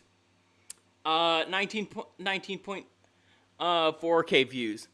Yeah, this is totally organic, guys. 1.3k likes, 8.9k views, totally organic. Not botted at all. He totally didn't buy Twitter likes to own somebody who really doesn't care if you use Twitter bots. That totally makes you the mature person in the room. Make it more likely to have a collab with me. It worked for Okko, who is also like a right-winger and transphobe. But as of now, you're just another bigot thinking you have the moral high ground. And Akko utterly annihilated you. Because the voice in your head says you do. And they reply with, Did you... Okay. My nigga. Did you just call Celeste they? Yeah, this was so stupid you made me say the N-word. My goodness. And I'm not even drunk. I'm not even drunk. I don't care if I get canceled for this. This was necessary. You just called Celeste they. I'm surprised. Yeah, I'm kind of with you on that, Okairo. He's rather inconsistent on many things too, but holy shit. That's how I know he doesn't want to have a discussion with Celeste. He is calling an actual woman a they. I swear. as long as you keep the children out of it, which is the real egregious thoughts going on here. Grooming children and targeting people who are struggling is awful. You literally described religion. That's literally what you're doing. No, that's such an own right there. That is such an own. I quote tweeted that with like, stop preaching to children about how they are sinners and need to make up for it by worshipping an imaginary abusive creature. And Oh, yeah, that makes sense too. An imaginary abusive creature. Yeah, I could see why your life is going down the way that it is. I could see why. Stop posting educational content to YouTube. We could have gotten a collab with her. That's educational content, guys. Educational. What's educational about telling kids to go on hormone blockers? What's educational about telling kids historical inaccuracies? What's educational about that? I don't think he could answer me. Crazy? Nah, she just doesn't like engaging with me that much. She loves talking me, and then I reply and I ratio her. She replies to me like 1 or 2 times, and then she just ignores me because she always gets ratioed and absolutely destroyed because I keep botted likes. Totally organic engagement. Pointing out the flaws in the logic and telling trans kids that it's okay to be. No, you're not pointing out any flaws in her logic. What you're doing is you're being a contrarian. That's what you're doing. You're being a contrarian, and you're using fake engagement to help you win an argument that you couldn't even have a chance of winning. There is one person I know who doesn't like Celeste. You're talking about Akko? I'm not Akko. I mean Nyara. I don't know why I said Akko. I meant to say Nyara. Yeah, obviously Nyara doesn't like Celeste because she's a Christian. Trans and to explain what is going on in their head and that they are not broken and needing to be fixed and they can just be who they want to be. They just need like the education, etc. That is not grooming. That is not targeting people. Anyways, let's move on. He's not making any sense here, but he's gonna try and make fun of some more of my friends. You're saying... Right now, I would actually argue that transgenders have more freedom in this country, especially the U.S., than any other... Whoa! I'm gonna be a contrarian. That's the look of... I'm gonna be a contrarian again, guys! Wow! Individual... that at all. Any other group of people. Christians are one of the most oppressed. The amount of delusion and extremely not hot, honey. You're not oppressed. Christian? My guy, neither are you. Once again, ever since Joe Biden was in office, you guys have been pandered to for 4 years. For 4 fucking years. And Trump isn't stopping you from getting surgeries. He's not stopping you from doing that. Are literally in charge. You have your churches, you can pray, you can do whatever you want. The only thing... You can't pray in school or public schools. You can't do that. Though I hope that ruling changes. That You is should be like able giving to. you a little bit of backlash is when you force your hateful rhetoric onto other people and you make it everybody else's problem. If I'm lactose intolerant and I don't eat ice cream, I don't go into an ice cream shop and I yell at everybody getting ice cream because I can't have it. You don't. Ooh, that's another form of projection. That's exactly what you do. That's not what Celeste or Co does. That's what you do. You can't pray in the UK without getting arrested, by the way. Yes, you could literally get arrested for thought crime in the UK. See Muslims going into an area where they sell bacon and yell at you for. He's not making any sense. You're in front of an abortion clinic and you try to intimidate people and you want. Oh, intimidation! The pro-life people who are out there trying to give the people who are about to get abortions information on what's actually going on. Those people actually change people's minds. They're not intimidating. They're not doing that. That's a lie that Planned Parenthood uses all the time. It's intimidation. They're intimidating our clients. But it's like, no, they're trying to teach They're trying to teach the clients about it. It's like, this is what actually happens to you. Before, during, and after an abortion. Like, you might want to reconsider. To shame pregnant people for getting medical treatment, then obviously you're going to face repercussions. No, those people do not shame. They warn. There's a difference between warning people and shaming people. I can't help but feel that Niara is starting to sound like a villain with that voice of his. Yes, he is. You're harassing others. You're not Christian. Go on record will never things that They're individual. What the f do you mean? What the fuck do you mean? We literally can't even get access to the same gender-affirming care that cis people. Already debunked this bullshit. When this group is like, no, you're being taken. 800 past, 730. What's your source? What's your source? Trans law tracker. 800. That's based. That is based. Those anti-trans laws that have been passed, those are based. And 21 bills in 49 states. 42 passed. 7. Anyways, I'm bored. I can't stand any of this guy's. I can't stand this guy's voice anymore. You made me drop an N-bomb, all right, dude.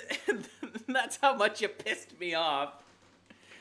But still, I think Niara is a microcosm of just one of the many types of attackers on Christianity who they don't believe in any of the tenets of our faith.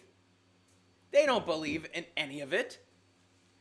They want to tear it down to implement some globalist hellhole. That's what they want to do. They don't care, and they'll use our beliefs against us in order to achieve their sick and twisted and fucked up goals. Now, I'm going to do something on my YouTube algorithm. Do not recommend channel. I never want to see anything from this guy ever again. Whew! Well, that was something. I don't know. I just feel like sending you a friend request on Discord, Scurvy. I mean, for real, I think... let's see. I know that,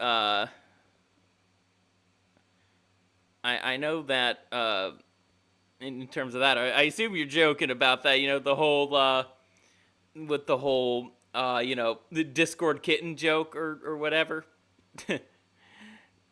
So that whole drama was just so crazy. If you're making me say the N-word, you know you fucked up. And yes, thankfully I still have the pass. I used it now.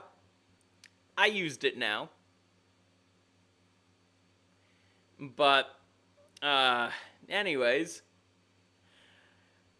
Whew, that was good. I'll see you guys. Oh wait, before I go, I'm gonna tell you guys my plans for next week.